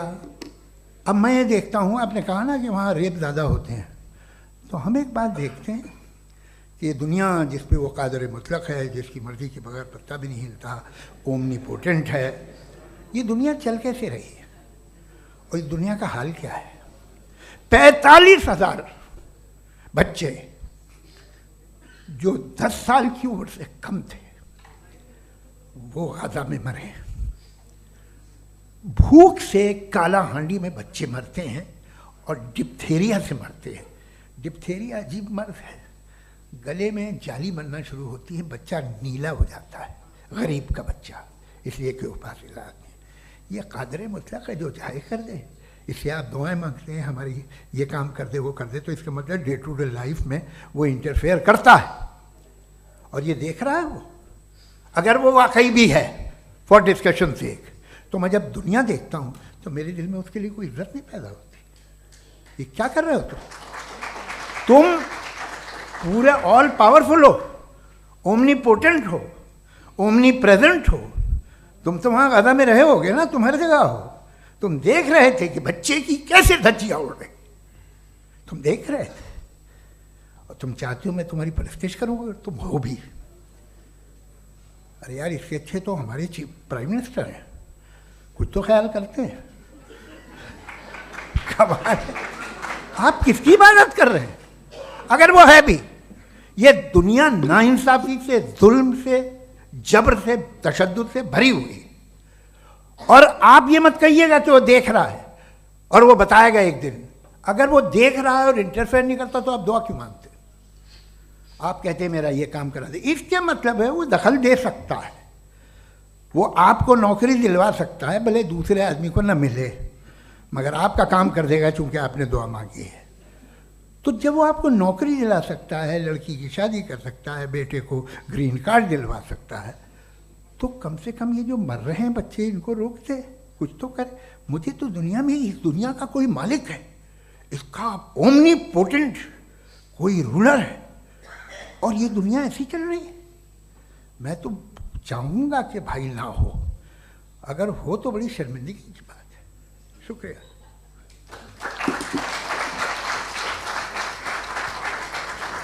देवियों और सज्जनों, इस बहस के 2 राउंड और 2 रिबटल पूरे हो चुके हैं। अब सबसे ज़रूरी और सबसे मुश्किल राउंड शुरू हो रहा है, क्रॉस एग्जामिनेशन का। अब इन विद्वानों की सज्जनता की एक परख भी होगी और वक्त हमने 16 मिनट का तय किया है। पहला सवाल आप पूछना चाहेंगे? जी बिल्कुल। पहले बोले भी आप माइक ले लीजिएगा हाथ में, ये नीचे से होना चाहिए। जी मैं बोलता हूँ, ये दायस हटा सकते हैं क्या हम थोड़ा क्विकली? दायस पीछे कर दीजिए बस थोड़ा सा, है, ताकि ये जो दाएं बाएं लोग बैठे हैं इसे हटा ही दीजिए। अब हमें वहाँ तो जाने वाले नहीं, आराम से आराम से दोनों तरफ से हटा दीजिए।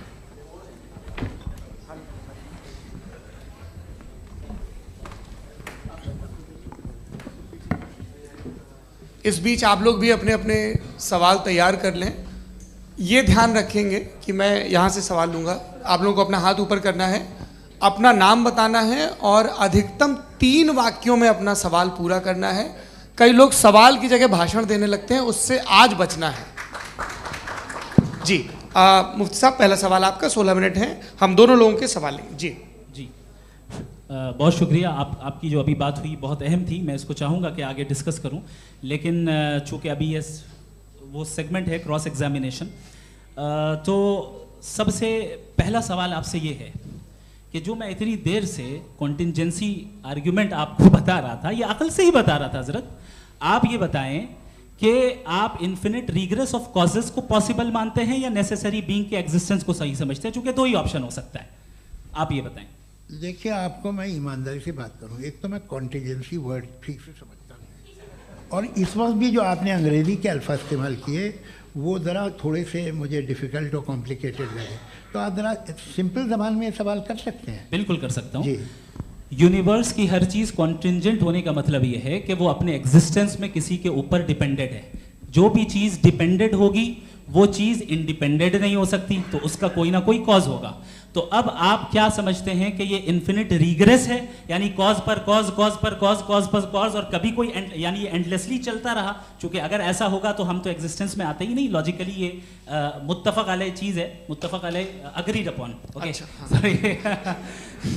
इस पे हमने एग्री किया था कि मुश्किल शब्द आएगा तो अर्थ बताना पड़ेगा। तो इन्फिनिट रिग्रेस तो पॉसिबल नहीं है, तो कहीं ना कहीं आपको रुकना पड़ेगा ऐसे नेसेसरी बीइंग पर। नहीं, कोई ज़रूरत नहीं रुकने की। किसने कहा आप रुकना पड़ेगा? आप रुकते हैं खुदा पे, आप नहीं रुकते। आप कहते हैं वो हमेशा से, जब उस वक्त से जब वक्त नहीं था। आप कहाँ रुकते हैं कि अब हुआ था वो? आप नहीं कहते। हम क्यों नहीं मान सकते कि यूनिवर्स जो है और बल्कि मल्टीवर्सेस जो है वो हमेशा से हैं, वो बनती है, बिगड़ती है। एक हमारे यहाँ एक चीज़ है ब्लैक होल, वो समेट लेता है वापस, फिर ब्लास्ट होता है, फिर फैल जाता है। और इसमें हमारी तो खैर कोई औकात ही नहीं है। इंसान की एक छोटे से ज़र्रे पे हम 50-60 साल की उम्र रखते हैं, जो करोड़ों अरबों साल की कायनात है उसमें, और पैदा भी नहायत ही बेहुदा वजह से हुए थे। तो इसमें ये सोचना कि इसकी वजूहात और ये क्यों है, ये डिपेंडेंट है, ये हम देख रहे हैं। क्या मालूम, आप सोचिए कि ये जो फैल रही है कायनात, ये कहाँ फैल रही है, ये कहाँ जा रही है, और ये फैल क्यों रही है? अरे बना ली थी तुमने, रुको भैया, काफ़ी है। ये फैल क्यों रही है? ये और कौन सी कायनात जिसे मैं दूरबीन से देखता हूँ तो 2 बिलियन लाइट ईयर पे है, उससे मेरा कोई वास्ता ही नहीं है। 2 बिलियन ईयर यानी अगर मैं 80,000 माइल्स पर सेकेंड से चलूँ तो 20 करोड़ साल में वहाँ पहुँच जाऊँगा। इसकी ज़रूरत क्या थी? ये दुनिया, ये कायनात तो इंसान अशरफुल मखलूक़ात के लिए बनाई गई ना। तो ये सब ये टर्म समझ में नहीं आया, इसमें कोई ख़ास समझने वाली बात थी भी नहीं। ये जो अल्टीमेट कहा यह जाता है कि ये जो पूरी यूनिवर्स है, ये जो दुनिया है, ये इंसान के लिए बनाई गई। अच्छा, ये सब इंसान के लिए। क्यों साहब, सही है ना? बिल्कुल, लेकिन इसका ये मतलब नहीं कि किसी चीज के पीछे रीजन आपको नहीं पता तो रीजन नहीं है, इसे कहते हैं नहीं, मुझे नहीं पता, लेकिन मेरी जिम्मेदारी नहीं है। वो बिल्कुल सही कहा था उसने, बर्टन रसल ने। आपने उसे मजाक में टाल दिया कि भाई आप एक दावा कर रहे हैं, मैं क्यों कहूँ कि ये गलत है दावा? आप प्रूफ कीजिए, मेरे पे जिम्मेदारी ही नहीं है, मैंने थोड़ी कहा है। आप प्रूफ कीजिए कि ये सही है। आप आर्ग्यूमेंट ऑफ कंटिजेंसी का जवाब ही नहीं दे रहे हैं। पूछना चाहेंगे? आप सवाल पूछना चाहेंगे मुफ्ती साहब से? क्योंकि ये क्रॉस एग्जामिनेशन का दौर है। आप जैसे पहले बोल रहे थे फेथ को लेके कुछ, मैं ये पूछना चाहूँगा कि खुदा ने जो भी रेवोल्यूशन किए हैं, एक मज़हब के लिए बहुत से मज़हबों में किए हैं, अलग अलग रेवोल्यूशन है। कहीं कुछ एक बातें हैं, कॉन्ट्रडिक्शन भी है आपस में, कहीं कुछ आप कर सकते हैं, कहीं कुछ नहीं कर सकते। ऐसा नहीं है कि सबकी कोड ऑफ मॉरल एक है। तो ये किस्सा क्या है? अब आप ये देखिए कि मुझे कभी कभी लगता है कि जो फुटबॉल फाइनल होता है, लाखों लोग होते हैं, फिर वो टीवी कवर कर, करोड़ों लोग, अगर उसमें खुदा की एक बूमिंग आवाज़ आ जाती, मैं गॉड हूँ, तो सारे लोग अभी सुन लेते और टीवी पे भी सुन लेते, किस्सा ख़त्म होता। ये इतनी राजदारी क्या है कि तुम सामने कुछ तो सबूत दे दो हमें सॉलिड। ये कह साहब ये यूनिवर्स कैसे बनी, इससे मसला क्या हल होगा? मैं पूछूंगा आपसे खुदा कैसे बना? क्यों नहीं पूछूंगा कैसे बना? बल्कि वो तो कायनात से कहीं ज़्यादा इंटेलिजेंट है, कायनात से कहीं ज़्यादा कॉम्प्लेक्स। जी वो हमेशा से है, आप कहेंगे मैं मान लूँगा। अच्छा, दोयम वो कादिर मुतलक, यानी कादिर मुतलक का मतलब ओमनीपोटेंट, वो जो चाहे कर सकता है। आपको नौकरी दिलवा सकता है, आपकी अच्छी जगह शादी करवा सकता है, आपके पड़ोसी का मुकदमा हरवा सकता है, आपको जिता सकता है, सब काम करता है। थोड़ा सा माइक क्लोज। वो इस दुनिया को चला कैसे रहा है? ये दुनिया कैसे चल रही है? आपको इस पर हैरत नहीं होती? या क़यामत के बाद कभी एक जस्टिस होगा, जब ये बच्चा मर चुका होगा, जिसकी धज्जियाँ उड़ गई बम से, इसको इंसाफ मिलेगा तब? अच्छा, अब जवाब दूं? हाँ दीजिए। मैं इसीलिए आप की तरफ सबसे पहले आपने रेवलेशन और स्क्रिप्चर्स की बात की, इस पे मैं बात कर सकता हूं लेकिन आज नहीं करूंगा चूंकि वक्त कम है, कभी और इस पे डिस्कस करेंगे। मैं तैयार हूं उस पे भी बात करने के लिए। ये अभी से राउंड 2 की भूमिका तय हो रही है। Does God exist round 2? जी, चूंकि आज गॉड के एग्जिस्टेंस पे बात है तो मैं उसी के रिलेटेड जो है आपके सवालात को एंटरटेन भी करूंगा और मैं भी पूछूंगा। आपने कहा कि आपने साबित ही नहीं किया, जबकि आर्ग्यूमेंट ऑफ कॉन्टिंजेंसी बुनियादी आर्ग्यूमेंट है। आप मुझे कॉन्टिंजेंसी का मतलब बताइए, आपका मतलब क्या है कॉन्टिंजेंसी? कॉन्टिंजेंसी का मतलब यह हुआ कि हर वो वजूद जो किसी भी चीज का पाबंद है, हर वो वजूद या हर वो चीज जो अपने एग्जिस्टेंस में किसी भी चीज के पाबंद है और उससे बाउंड है, उसको उसकी जरूरत है, उस पर डिपेंड करती है, तो जाहिर सी बात है कि उसका कोई ना कोई कॉज होता है। ये तो अक्ल की बात है। ये आप रीजनिंग की बात करते हैं, मैं वही कर रहा हूं। दूसरी चीज आपने ये बात कही कि इतने बिलियन लाइट ईयर्स दूर है, उसका मेरा क्या लेना देना। फिर मेरे ख्याल से आपको ये नहीं कहना चाहिए I think therefore I am an atheist. आपको सोचना चाहिए।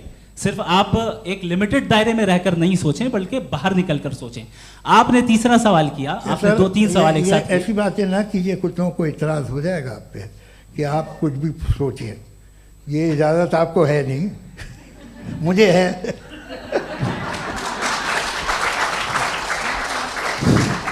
जी, आपने प्रॉब्लम ऑफ इविल के ताल्लुक से सवाल किया और बार बार आप एक लफ्ज रिपीट कर रहे हैं कि ओमनीपोटेंट गॉड है, ऑल पावरफुल गॉड है।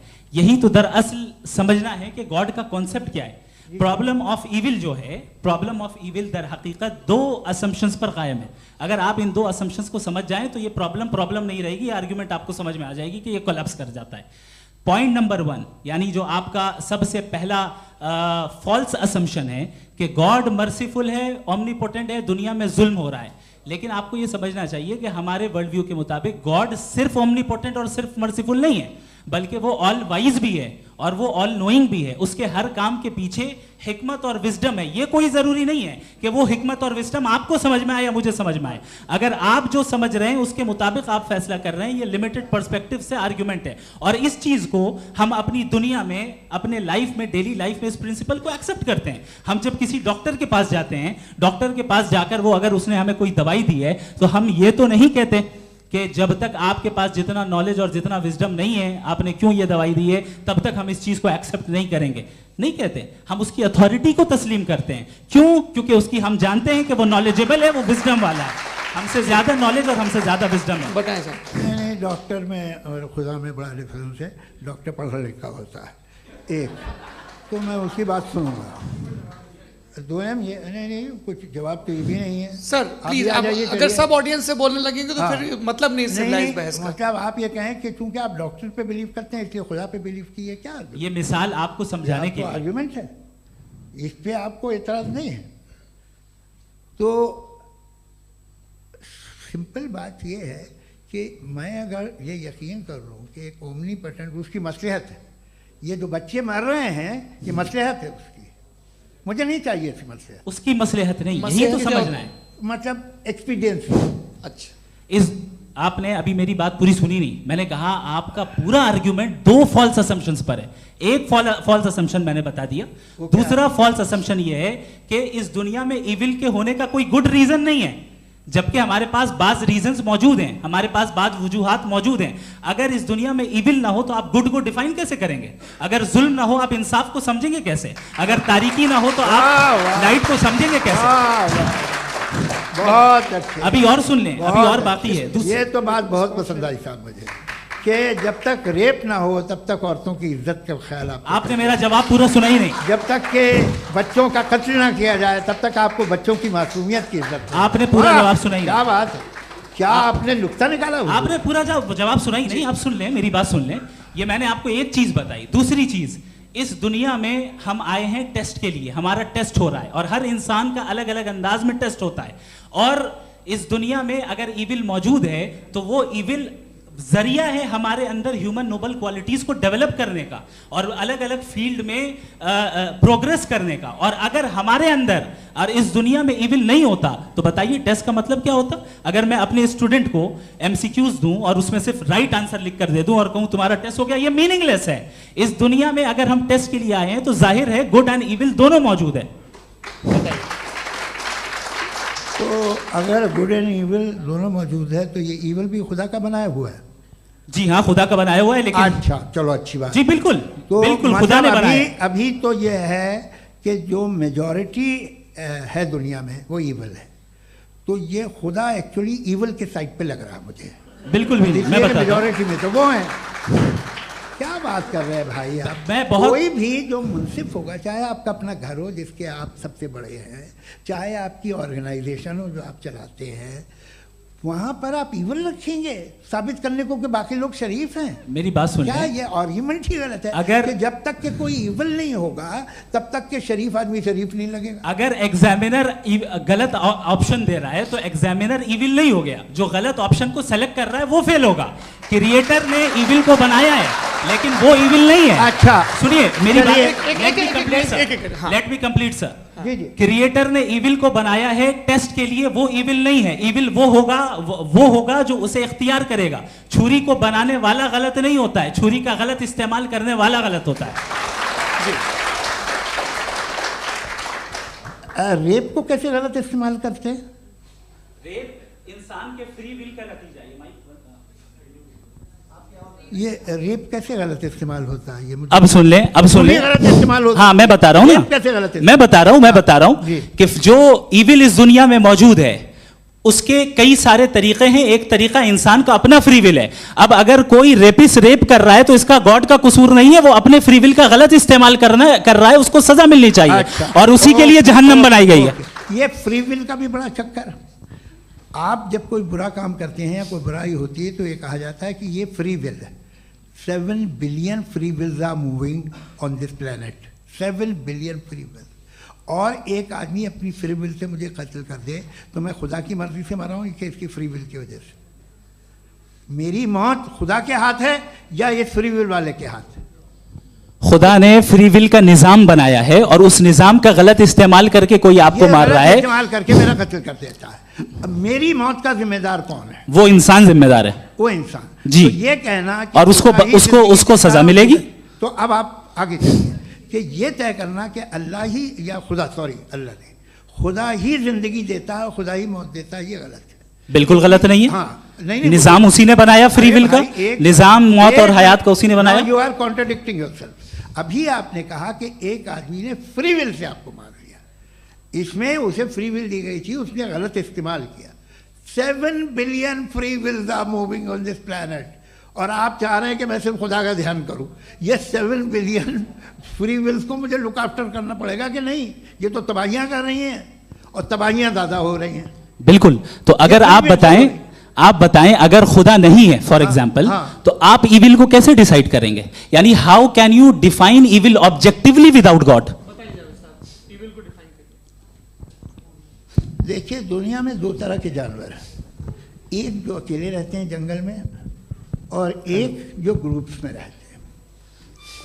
ग्रुप में जो भी रहेगा, चाहे वो आपका फाउंडेशन हो, चाहे कोई क्लब हो, चाहे कोई पॉलिटिकल पार्टी हो, चाहे कोई यूनिट हो, उसमें आपको इंटरैक्ट करने के रूल बनाने पड़ेंगे। यानी लोग तय करेंगे। लोग तय करेंगे। अगर लोगों ने ये तय किया कि किसी का रेप करना सही है, आप जस्टिफाई करेंगे? नहीं, आपका फाउंडेशन तो ये हो गया ना कि लोग ही विल डिसाइड करेंगे। नहीं। अरे दुनिया में ऐसे ग्रुप्स हैं जो रेप को जायज़ मानते हैं सर्टन हालात में। मैं डिटेल में नहीं जानूंगा, आप भी जानते हैं। ये जो आईसिस वाले थे जिन्होंने क्या किया था, तो उन्होंने क्या किया उसका खुदा से कोई ताल्लुक नहीं है सर। मैंने सिंपल सवाल किया कि इविल को आप डिफाइन करते कैसे हैं? आइए वापस आइए जी। आप साथ में तभी रह सकते हैं जब कुछ आप ऐसे उसूल डेवलप करें जिसमें हर एक का बेसिक तहफ़्फ़ुज़, हर एक का बेसिक राइट हो और हर एक को कोई आराम मिले। यही तरीक़ा है किसी भी ऑर्गेनाइजेशन जिसमें एक से ज़्यादा लोग हैं और वो ऐसे चलती है ज़िंदगी। उसमें अगर आप गड़बड़ करेंगे तो तबाही होगी, नुकसान होगा, बर्बादियाँ आएंगी। और अगर उसमें आप घर ले लीजिए ना, एक हस्बैंड है, एक वाइफ है, बच्चे हैं, वालदा भी हैं, 2 बहनें भी हैं, एक भाई भी है। अब इसमें कोई निज़ाम आपको चाहिए साथ में रहने का, और एक दूसरे पे भरोसा रहे, एक दूसरे के बहीख्वाह हों, एक दूसरे की मदद करें, ऐसी जिंदगी। सर आपकी बात आ गई, आप ये कह रहे हैं कि लोग डिसाइड करेंगे क्या सही है क्या गलत है, यही है मेजॉरिटी डिसाइड करेगी क्या सही है क्या गलत है? अरे भाई बिल्कुल। मेजॉरिटी अगर ये कहे कि नाजी जर्मनी के साथ जिस तरह मेजॉरिटी थी कि जेनोसाइड करना सही है, आप जस्टिफाई करेंगे? उस वक्त आपका ये सवाल सिर्फ उसके बाद क्लोजिंग। हाँ, उस वक्त प्लेनेट पे जो लोग थे उनमें कितने लोग हिटलर को सही समझते? अच्छा, प्लेनेट की मेजॉरिटी तय करेगी, सोसाइटी की नहीं। प्लेनेट की मेजॉरिटी गॉड के एग्जिस्टेंस को सही मानती है, आप क्यों नहीं मानते? ये हेलो ये क्रॉस क्वेश्चन का राउंड यहाँ पर समाप्त होता है। और ये बड़ा अच्छा है कि इस तरह से फ्रेगमेंट कर दिया गया है ताकि जो मरकरी ऊपर जा रहा है नीचे जवाब दे दूं जी। प्लेनेट की ज़्यादातर मेजॉरिटी कुछ दूसरे मजहबों के खुदा को मानती है। आप उन्हें क्यों नहीं, आप तो मेजॉरिटी की बात कर रहे हैं। अच्छा, ये क्लोजिंग आप ये कह रहे हैं इविल और गुड को डिसाइड मेजॉरिटी करेगी, मेजॉरिटी जो कर दे वो सही हो जाएगा। क्लोजिंग इसको जैसा आप ही लोगों ने तय किया है उसी फॉर्मेट को फॉलो कर लेते हैं। हाँ भाई, मैंने तो भले लोगों पे एतबार किया और तब मॉडरेशन तय किया। जी, आपके पास 5 मिनट का वक्त है, क्लोजिंग आर्ग्यूमेंट है, उसके बाद हम ऑडियंस से क्वेश्चन आंसर लेंगे जावेद साहब की क्लोजिंग आर्ग्यूमेंट के बाद। ओके, बहुत शुक्रिया जी। हमारा जो टॉपिक है डज गॉड एग्जिस्ट, मैं इस पे इतने एकेडमिक तैयारी करके आया था, मुझे था कि मैंने सोचा था कि कई सारे मैं आर्ग्यूमेंट्स दूंगा, लेकिन वक्त की भी किल्लत और जावेद साहब बार बार इधर उधर चले जा रहे थे तो उसको भी थोड़ा एंटरटेन करना पड़ गया। डज गॉड एग्जिस्ट पे मैं एक ही आर्ग्यूमेंट दे पाया, आर्ग्यूमेंट्स बहुत हैं और डेफिनेटिव आर्ग्यूमेंट्स हैं, और मेरे आर्ग्यूमेंट को किसी एक राउंड में भी इन्होंने एंटरटेन नहीं किया और रेफ्यूट नहीं किया, एक राउंड में भी नहीं, एक राउंड में भी नहीं। और ना ही अभी आपका क्लोजिंग आर्ग्यूमेंट आएगा, नहीं, वो बता देना। Argument of contingency sir. अरे मैं आपसे कई बार कह चुका हूं कंटिजेंसी का मतलब अब मैं कैसे समझाऊं आपको? और कितने आसानी से समझाऊं मैं, मुझे तो नहीं समझ में आ रहा है। आप अपनी आर्ग्यूमेंट ऑफ कंटिजेंसी उर्दू में बोल सकते हैं। हाँ, आप अपनी बात पूरी कर लें जी, आखिरी 4 मिनट। दूसरी चीज, just a minute please ma'am, can I talk? दूसरी चीज ये है कि आपने एक तो इसका जवाब नहीं दिया, दूसरा आपने गॉड के ना होने पर कोई डेफिनेटिव आर्ग्यूमेंट नहीं दिया, सिर्फ मजहब पे बात कर रहे हैं आप। मजहब तो आज हमारा टॉपिक ही नहीं था, आज तो हमारा टॉपिक हो, आप मजहब से ले लेकर आईएस तक चले गए। भाई हमारा क्या ताल्लुक है उससे? We condemn them. और उसका गॉड से क्या ताल्लुक है? अगर कोई गलत काम कर रहा है, किसी ने किसी को कत्ल किया, किसी ने किसी का रेप किया, उसको सजा मिलनी चाहिए। और आपके पास कोई भी rational strong foundation of morality नहीं है। आपने कहा कि मेजॉरिटी तय करेगी सोसाइटी की, वो सही होगा। मैंने कहा हिटलर को फिर आप सही कहेंगे, नहीं, प्लैनेट की सोसाइटी की मेजॉरिटी तय करेगी। तो प्लैनेट की मेजॉरिटी गॉड के एग्जिस्टेंस को मानती है, आप कह रहे हैं ये रिलीजियस है। तो यानी आपके पास कोई स्ट्रॉन्ग फाउंडेशन नहीं है ऑब्जेक्टिव मोरालिटी का। ऑब्जेक्टिव मोरालिटी का अगर कोई फाउंडेशन है तो वो सिर्फ गॉड है, गॉड है, गॉड है। थैंक यू जी। ये मुफ्ती शमाइल नदवी साहब का क्लोजिंग आर्ग्यूमेंट था। अब हमारे पास जी, मैं जी ये बड़ा अच्छा है कि दोनों लोगों को मॉडरेटर से शिकायत भी और बोल रहे भाई हमारी शाबाशी भी तो करते चलो। अब मेरी बात जी, आपके पास जावेद अख्तर साहब 5 मिनट का वक्त है, ये आपका क्लोजिंग आर्ग्यूमेंट है, टाइम रीसेट कर दें जी। देखिए, बहुत सारी बातें हैं। गॉड का डेफिनेशन दुनिया के किसी भी रिलीजन में है कि वो ओमनीपोटेंट है, ओमनीप्रेजेंट है, he is just, he is kind, he loves you and so on. मैं जब दुनिया देखता हूँ तो मुझे कोई ऐसा सुप्रीम पावर यहाँ दिखाई नहीं देती है जो इंसान की बहबूदी के लिए कुछ कर रही हो, कमज़ोर को बचा रही हो, मदद कर रही हो, जालिम को पीछे हटा रही हो। मैं नहीं देखा, तारीख़ में नहीं। एक तो अगर है और ये देख रहा है तमाशा, तो उसका होना न होना बराबर है। दोयम ये कि ये जो है, जब आप ये कहते हैं कि कायनात जिसकी कंटिजेंसी है, मैं देखिए वो लफ्ज़ इस्तेमाल किया मैं, तो ये कैसे हो सकती है भाई? और फ़ौरन आप सरेंडर कर देते हैं कि जाहिर है कि इसका बनाने वाला तो इससे 10,000 गुना ज़्यादा कॉम्प्लिकेटेड होगा, उस पर आपके होने पे कोई इतराज़ नहीं है। उसे वो टाइमलेस है, वो पहले से था, टाइम तो बहुत बाद में आया। ये सब आप मानने को तैयार है जिसका आपके पास कोई सबूत नहीं, आपके पास कोई रीज़न नहीं है। आपकी तारीख क्या है मजहबों की? बिलीफ की जो खुदाओं का बिलीफ है ये कॉन्स्टेंटली गलत साबित होता रहा है। मतलब आप कहें कि अरिस्टोटल के ज़माने में तो सब जाहिल थे, वो भी इतने ही यकीन से खुदा पे यकीन रखते थे जो अब नहीं रहा, ये भी नहीं रहेगा, आप लिख लीजिए। और इसके आसार आपको दुनिया में दिखाई देना शुरू हो चुके हैं। ये बहस क्या आज से 100 साल पहले इस तरह हो सकती थी? यहाँ तक तो आपको हम ले आए हैं। तो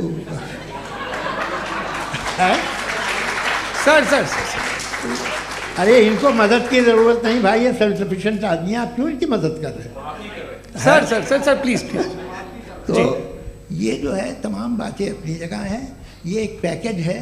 आप अकेले, कोई आदमी ऐसा नहीं जो सिर्फ गॉड को मानता हो, उसके साथ बहुत पैराफर्नेलिया आता है, अलग अलग पैराफर्नेलियाज आते हैं। They have always created chaos in the society.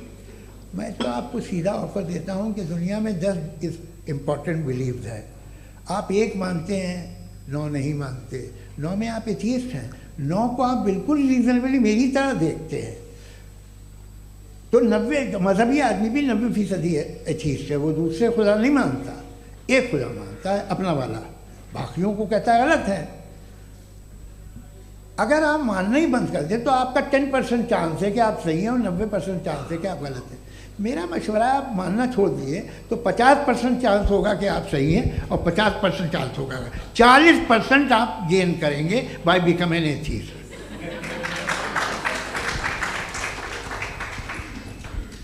ये एक फरसूदा ख्याल है, ये ख़त्म हो रहा है। हो सकता है मेरी ज़िंदगी में ना हो, लेकिन ये हो जाएगा। जो बातें ये इनको आप मेटाफिज़िकल ये वो ऐसे रिस्पेक्टेबल टर्म दे दिए, ये तो उन लोग के हैं जिन्हें ना फिज़िक्स मालूम थी ना मेटा मालूम था, ये उन्होंने आपको दिए हैं। जी बहुत शुक्रिया आप दोनों लोगों का। और अब इस बातचीत का आखिरी राउंड शुरू होगा, डज गॉड एग्जिस्ट की ये बहस मुफ्ती शमाइल नदवी और जावेद अख्तर साहब के बीच। आप लोग अपने अपने हाथ ऊपर करेंगे, मैं यहाँ से तय करूँगा। और माइक हमारे पास है क्या? एक ही माइक है ऑडियंस के लिए? 2 माइक है, एक इस तरफ एक इस तरफ, ठीक है। तो जी सबसे पहले हमारी सहयोगी हैं मारिया शकील जी, पूछिए सवाल। थोड़ा सा रुकेंगे ताकि कैमरे का फ्रेम आप पर आ जाए, आपकी तो प्रैक्टिस है टीवी की। जी नदवी साहब, मैं खुदा को मानती हूँ, पहले मैं इसी प्रमाइस से शुरू कर रही हूँ और ये बता रही हूँ आपको, मैं मानती हूँ। लेकिन कुछ सवाल हैं जो जावेद साहब ने उठाया, उसका जवाब आपको देना चाहिए। पहला सवाल ये कि गज़ा में सालों से छोटे बच्चे मर रहे हैं, वो उनको, अगर खुदा मर्सीफुल है, हम मानते हैं कि अल्लाह ताला में बहुत ताकत है, तो वो बच्चे क्यों मर रहे हैं? दूसरी बात ये कि अगर कंटिजेंसी की जो आप बात करते हैं, पूरे मुस्लिम ममालिक मिल कर के भी उन गज़ा के बच्चों को क्यों नहीं बचा पा रहे हैं? क्योंकि अगर वो चाहते, क्योंकि अल्लाह ताला उन पर हुकूमत करते हैं, सब पर हुकूमत करते हैं, तो वो उनको क्यों नहीं बचा? जी थैंक यू वेरी मच। बहुत अच्छा किया आपने इस चीज़ को जिक्र कर दिया, मैं इसको और अच्छे से एक्सप्लेन करने की कोशिश करता हूँ। देखें, जहाँ तक आपने कहा कि गज़ा के बच्चों को मारा जा रहा है, देखें 2 वर्ल्ड व्यू है, एक एथिस्टिक वर्ल्ड व्यू, एक थीस्टिक वर्ल्ड व्यू है। बच्चे मर रहे हैं दोनों वर्ल्ड व्यू में, लेकिन हमारा वर्ल्ड व्यू कह रहा है कि रिकॉम्पेंस है, ये कह रहे हैं कि उनका मरना बेकार जाने वाला है, कोई उसका रिकॉम्पेंस नहीं है, चूंकि इनके यहाँ आखिरत और अल्लाह का कोई तसव्वुर या गॉड का कोई तसव्वुर नहीं है। आपने ये सवाल किया कि गॉड मर्सीफुल है, क्यों नहीं रोकता? ये मैंने बताया कि ये मिसकंसेप्शन है लोगों के दरमियान कि गॉड को सिर्फ मर्सीफुल और ओमनीपोटेंट समझते हैं। गॉड के सिर्फ यही 2 एट्रीब्यूट्स नहीं हैं, गॉड के कई सारे एट्रीब्यूट्स हैं, उनमें से अल हकीम भी है, उनमें से ऑल वाइज भी है, ऑल नोइंग भी है। लिहाजा अगर इस दुनिया में किसी को तकलीफ आ रही है और गॉड उसको नहीं रोक रहा है, वो इसलिए नहीं रोक रहा है चूंकि इंसानों को फ्री विल दिया गया है।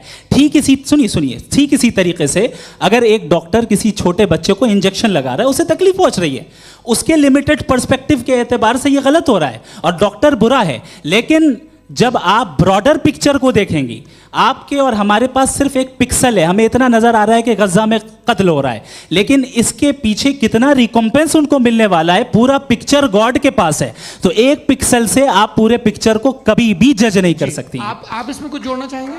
आपको कुछ बोलना है इसमें? भैया आपने बहुत अच्छा जस्टिफिकेशन दिया। या आप वो जो वहाँ के प्राइम मिनिस्टर इजराइल के उन्हें भेजिए, वो बहुत खुश होंगे। आप जस्टिफिकेशन दे देना कि अगर गॉड नहीं है तो बच्चे क्यों मर रहे हैं, आप बताएं। जी, वो ये सवाल पूछ रहे हैं कि अगर आप ईश्वर का अस्तित्व नहीं मानते हैं तो उन बच्चों की मौत को आप कैसे इंटरप्रेट करते हैं?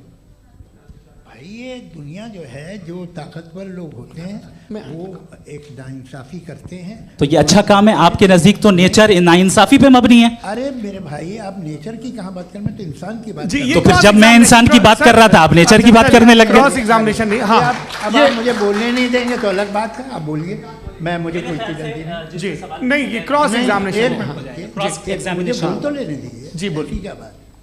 बात ये है कि ह्यूमन सोसाइटी तभी साथ में रह सकती है जब वो मोहब्बत से, एकता से, एक दूसरे के एहतराम करके रहे। इसके अलावा पॉसिबल नहीं है, अकेले तो इंसान रह ही नहीं सकता।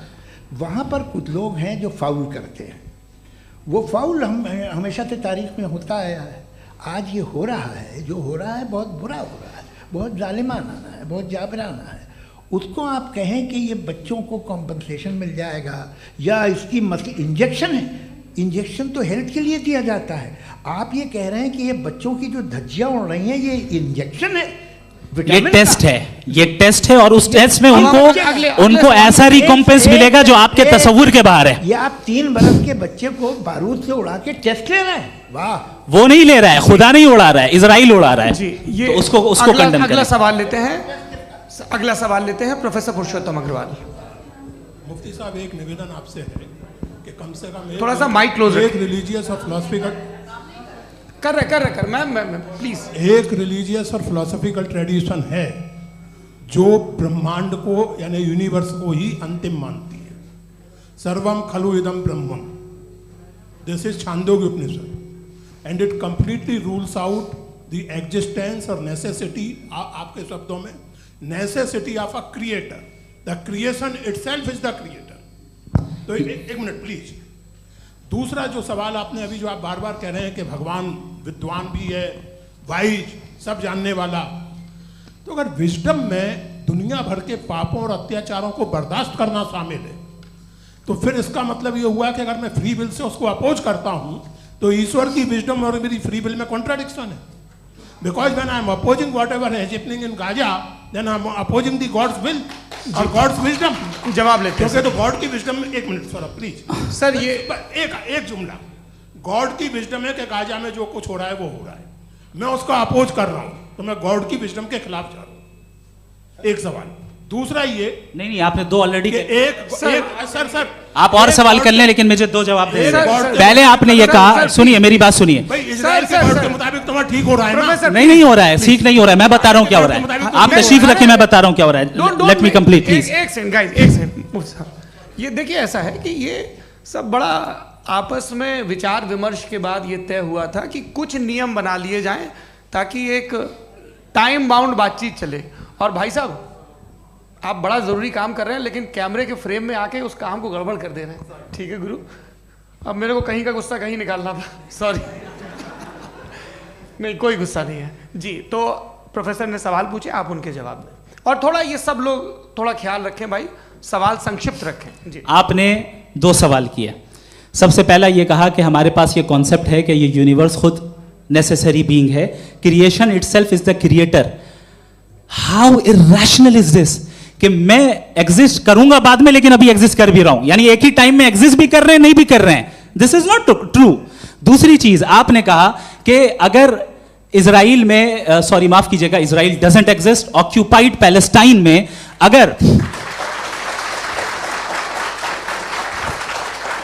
अगर ऑक्यूपाइड पैलेस्टाइन में बच्चों को मारा जा रहा है फ्री विल की वजह से और गॉड नहीं रोक रहा, ये कॉन्ट्रडिक्शन है। ये बताइए कि एक एग्जाम में एक बच्चा गलत आंसर लिख रहा है, सुनिए, एग्जामिनर चाहे तो रोक सकता है, क्यों नहीं रोक रहा है?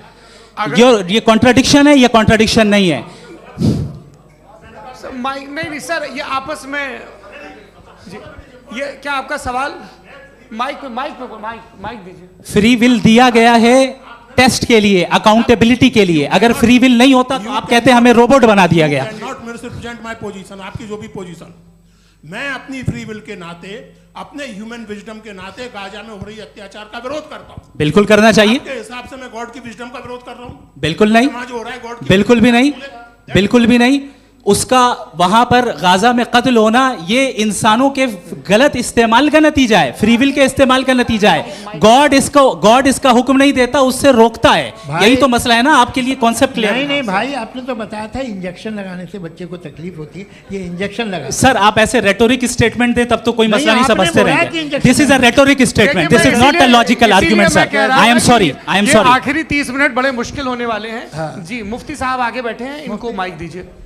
हाँ तरुण, माइक आप अपने पास रखिए, आपको कैमरे का फ्रेम पता है जी। सबसे पहले दोनों को मुबारकबाद। एक सर अपना आप नाम बता दें। आप अमेरिका में शिकागो में रहते हैं, इतना मुझे याद है। बताया आपको, यासिर नदीम अलवाजदी मेरा नाम है। जावेद सर आपसे एक क्वेश्चन है इन्फिनिट रिग्रेस के ताल्लुक से। एक हाइपोथेटिकल सिनेरियो है, मसलन अगर आप सर माइक थोड़ा सा प्लीज क्लोज रखिए जी। अगर आप शायर इसलिए हैं कि आपके कोई उस्ताद शायर थे, और वो इसलिए शायर थे कि उनके कोई उस्ताद शायर थे, और इसी तरीके से हम माजी में पीछे चलते चलते चले जाएं और कहीं ना रुके, तो माफ कीजिएगा आप कभी शायर नहीं हो सकते। लेकिन आप शायर हैं, आपका शायर एग्जिस्ट करता है, इसका मतलब ये है कि आप कहीं ना कहीं रुके हैं। तो मेरा सवाल ये है कि क्या आप इन्फिनिट रिग्रेस ऑफ कॉजेस को लॉजिकल फैलेसी मानते हैं या नहीं मानते? हाँ या ना? मैं इन्हें लॉजिकल फैलेसी नहीं मानता हूँ, लेकिन मेरा प्रॉब्लम यह है कि जब मैं नहीं मानता हूँ तो I will continue with this logic जो फैलेसी नहीं हो। आप एक जगह रुक जाते हैं जाके, आप कहते हैं ये गेंद कैसे बनी, ये जजीरा कैसे बना, ये समंदर कैसे बना, ये ज़मीन कैसे बनी, और अचानक गॉड पे जाके आपको ब्रेक लग जाता है। एक बार आप सवाल नहीं करते कि भाई इनको बनाने वाला तो इनसे भी कॉम्प्लिकेटेड होगा, वो कैसे बना, उसके बारे में आपने इत्मीनान कर लिया, वो हमेशा से है। तो अगर आप उसे हमेशा से मानते हैं तो फिर ये मान लीजिए कि कायनात हमेशा से है, क्या तकलीफ? फिर हम वजूद में नहीं आते जी है। हम मौजूद नहीं। अच्छा सर क्यों नहीं होता? मैं बताऊंगा प्लीज। जैसे मैंने मिसाल दी आपके शेर की, आपका शेर कभी वजूद में ना आता अगर शायर इसी तरह चलते रहते हमेशा। जी माइक मेरे ख्याल से एक सेकंड। इन्फिनिट रिग्रेस का कॉन्सेप्ट क्लियर नहीं हो पाया, ऐसे रहने दें, लेट्स मूव ऑन सर। ठीक है। हाँ थोड़ा सा मॉडरेटर का भी ख्याल रखें। नहीं आपने तो रखा है, आपने रखा है। यहाँ पे गौहर रजा साहब हैं, वो भी एक सवाल पूछना चाहते हैं। माइक नीचे से ऑन कर दिए नीचे। पहले तो ये कह दूं कि मैं उन बच्चों से शर्मिंदा हूं जिनको गज़ा में कत्ल किया गया,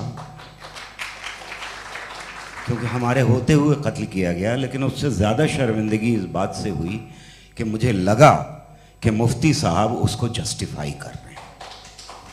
बिल्कुल भी नहीं, आप बहुत ही गलत। मुझे लगा मैं गलत हो सकता हूं। बिल्कुल गलत। मैं सवाल पूछ रहा हूं, मैं सवाल पूछ रहा हूं। मैं जावेद भाई से डिसएग्री करता हूं। एक सेकंड देखिए, अगर देखिए ऐसा एक सेकंड आप सर वेट अरे आप कुछ मेरे पहले मुझे अपनी बात कह लेने दीजिए। अगर ऑडियंस तय करेगी तो फिर मॉडरेटर का मतलब नहीं। मेरा आप सबसे ये कहना है, ये बहस दो लोगों के बीच में है, एक तरफ मुफ्ती साहब, एक तरफ जावेद साहब।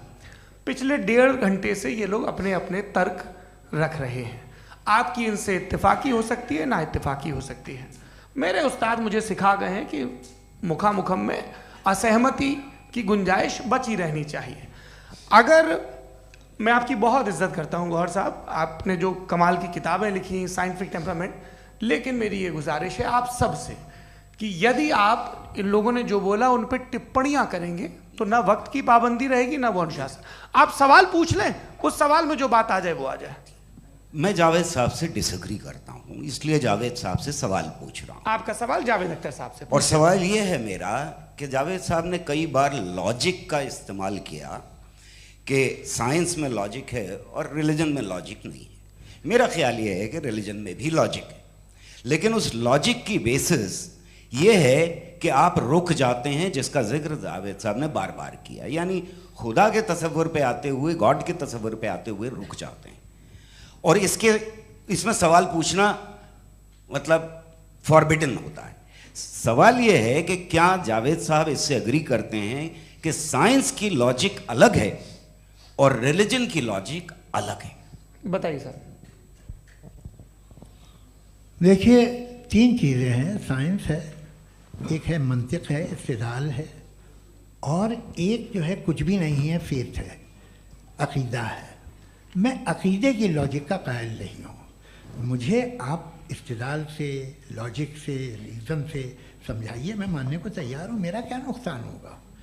लेकिन ये कि अकीदे पे मैं नहीं जा सकता हूँ। अकीदे का मतलब है कि तुम ये मान लो, सवाल ना करो, ये नहीं। आप सारी बातें करके, बड़ी साइंटिफिक बातें करके एक जगह जाके खुदा के हुदूद पे रुक जाते हैं, सरेंडर कर देते हैं। मैं सरेंडर करने को तैयार नहीं। That's all. जी, ये आगे सर बैठे हुए हैं, इनको माइक दीजिए। भाई वो आप पूछना चाह रहे थे ना भाई? हाँ, नहीं मैं ये थैंक यू जी। आपका नाम? आसिम इफ्तिखार। आसिम जी, पूछिए। सर, जावेद सर से सवाल है कि आपने अपने माइक थोड़ा करीब है। अपने क्लोजिंग स्टेटमेंट में ये बात कही थी कि मज़हब का जो फ्यूचर है वो ज़्यादा दिन नहीं जाने वाला है, लेकिन मैं देख पा रहा हूँ कि जो ऑक्सफोर्ड यूनिवर्सिटी की एक स्टडी है 2011 में हुई है, जिसके 50 एकेडमिशियंस ने इसको अंजाम दिया था, उसमें वो ये कहते हैं कि जो फेथ इन गॉड है वो इनबिल्ट है ह्यूमन नेचर के अंदर, जिसको हम कहते हैं फितरत के अंदर शामिल है वो। और वो ये कहते हैं कि अगर कोई ये समझता है कि मज़हब को वो ख़त्म कर देगा तो ये उसकी गलत फहमी है। तो आप इसके बारे में, इस स्टडीज़ के बारे में क्या कहते हैं? ठीक है, मैं उनसे एग्री नहीं करता हूँ। वो कौन से प्रोफेसर होंगे, ऐसा उनके क्या पास डेटा है, इन्होंने डेटा के बेस होगा। डेटा क्या हो सकता है? फ्यूचर का डेटा तो नहीं हो सकता ना उनके पास, प्रेजेंट का डेटा हो सकता है। डेटा आपने सुना 100 साल पहले का बाद का डेटा? मैंने तो नहीं सुना आज तक। तो आज उनकी ये राय है और होगी राय, ठीक है। दुनिया में तरह तरह की राय है लोग, लेकिन मैं समझता हूँ कि वक्त के साथ इंसान ज़्यादा से ज़्यादा रीज़नेबल और लॉजिकल होता जा रहा है। आज आप देखिए वेस्टर्न यूरोप में क्या परसेंटेज है नॉन बिलीवर्स की, बहुत हाई। वहाँ चर्च खाली पड़े होते हैं। तो अल्टीमेटली तो इंसान कोई ऐसी बात बहुत अरसे तक नहीं मान सकेगा, चाहे गलत या सही, जो उससे उसके दिमाग को, उसके जहन को, उसकी लॉजिक को अपील न करे। वो कह रहे हैं तो ऑक्सफोर्ड के होंगे तो कैम्ब्रिज के होंगे, तो मुझे क्या लेना देना। उनका डेटा मुस्तकबिल का नहीं हो सकता है। जी दीपक, हाँ पूछिए। मैं आऊँगा अभी, पीछे की साइड भी आऊँगा, माइक वहीं भेजूंगा 2-3 साल के लिए। जी जावेद साहब, आपसे सवाल है। नमस्ते। अरे भाई सर, अगर आप ही लोग को तय करना है तो फिर 200 लोग तय कर लें। ये एक साथ नहीं sir, please don't do this sir. Everybody has a right sir, but we can only take selected questions. No sir, ये यंग लोग भी हैं तो इनकी ये अब उतने यंग, भाई आप यंग हैं कि नहीं है? वो कह रहे हैं वो भी यंग हैं साहब, आप उनकी नौजवानी पर दावा उनको ही करने थे। हाँ मुफ्ती साहब आप यंग, हाँ पूछे। अरे भैया सर, मेरा सवाल ये है, कुछ इनसे भी तो पूछो। जी नहीं, बस आपसे एक सवाल है। जैसे थीस्टों के पास अपने जो ईश्वर को मानते हैं उनके पास अपने सोशल गेट टुगेदर्स हैं। 5 रोज़ आज क्रिसमस आने वाला है, होली है, दिवाली है, ईद है। एथिस्ट क्या ऑफर कर रहे हैं? मतलब मैं इनकी दुकान से बोलूं, मैं आना चाहता हूं उस तरफ, पर मैं अट्रैक्ट नहीं हो पा रहा हूं। मैं सोशल गेट टुगेदर्स क्या है आपके पास? वो ये कह रहे हैं कि जो धार्मिक लोग हैं, अलग अलग धर्म के लोग, उनके उत्सव त्योहार, कांग्रेगेशन बहुत हैं। अब आपको मैं एक सुनाता हूँ, यहाँ हिस्टोरियन भी बैठे हैं। मृदुला जी आप बताइएगा सही है क्या? ये एक कॉन्स्टेंटाइन, एक ग्रीक रोमन बादशाह था जो क्रिश्चियनिटी आने के 400 साल बाद उसने डिसाइड किया कि मैं क्रिश्चियन हो जाऊंगा, मेरी पूरी स्टेट कैंसिल हो जाएगी।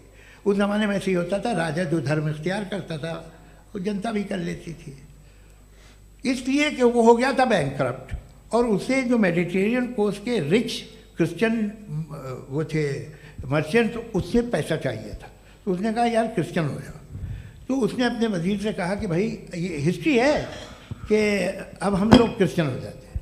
पहले सर हो जाएंगे, कोई प्रॉब्लम नहीं है, लेकिन एक प्रॉब्लम ये है कि 17 दिसंबर से 25 दिसंबर तक जो पेगन फेस्टिवल होता, जो पेगन जो फेस्टिवल होता है वो बंद हो जाएगा, इसलिए कि हम क्रिश्चियन हो गए तो होगा नहीं।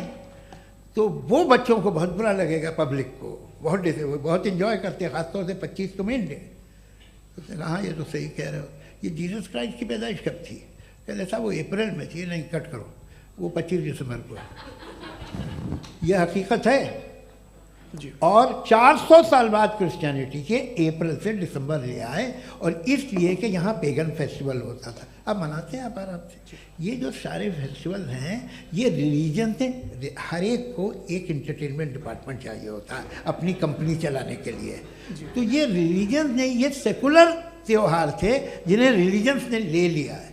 ये मौसम के थे, फसलों के थे, किसानों के थे, उसको आपने लेके रिलीजियस रंग दे दिया। ये कोई रिलीजन से थोड़ी आए हैं आप। अच्छा हमें देखिए, हम तो मुल्द हैं, हम ईद मनाते हैं, हम दिवाली मनाते हैं, हम होली मनाते हैं, हम क्रिसमस मनाते हैं। बम्बई की फिल्म इंडस्ट्री की सबसे बड़ी होली हमारे घर में, सबसे बड़ी ईद हमारे घर में। वो हमारी सोशल वो है, हमारा हेरिटेज है। ऐसा थोड़ी है कि we will throw the baby along with the water. ये तो अच्छी चीज़ है, इन्हें रखो, जो बेकार है फेंक दो। जी हाँ, हेलो जी, मेरा सवाल नादवी जी से है। जैसा कि आपने बोला कि गॉड टाइम के भी परे हैं और गॉड इतनी कॉम्प्लेक्स चीज़ है कि उसे ह्यूमन माइंड समझ नहीं सकता, और गॉड ने अर्थ पे फ्री विल भी दे दी है, तो आप अपना वक्त ज़ाया क्यों कर रहे हैं गॉड के बारे में बात करके? अपन को तो बात करनी चाहिए कि सोसाइटी को बेहतर कैसे करें। जी, मैं गॉड वही बताता है सोसाइटी को कैसे बेहतर करें। अभी मैं आपका जवाब देता हूँ। आपने कहा कि टाइम पे वो एग्जिस्ट नहीं करता, मेरा सवाल ये है कि जैसा आपने बोला कि गॉड बहुत ही कॉम्प्लेक्स चीज है। मैंने कहा ही नहीं कि कॉम्प्लेक्स है, तो आपके अल्फाज हैं। कॉम्प्लेक्स का लफ्ज गॉड के लिए सुइटेबल नहीं है। क्यों? क्योंकि कॉम्प्लेक्स वो चीजें होती हैं जो ऑब्जेक्ट हो। God is not an object जिसको आप इंस्ट्रूमेंट के जरिए लेबोरेटरी में जाके टेस्ट करें, oh it's very complex. No, वो कोई कार का इंजन नहीं है।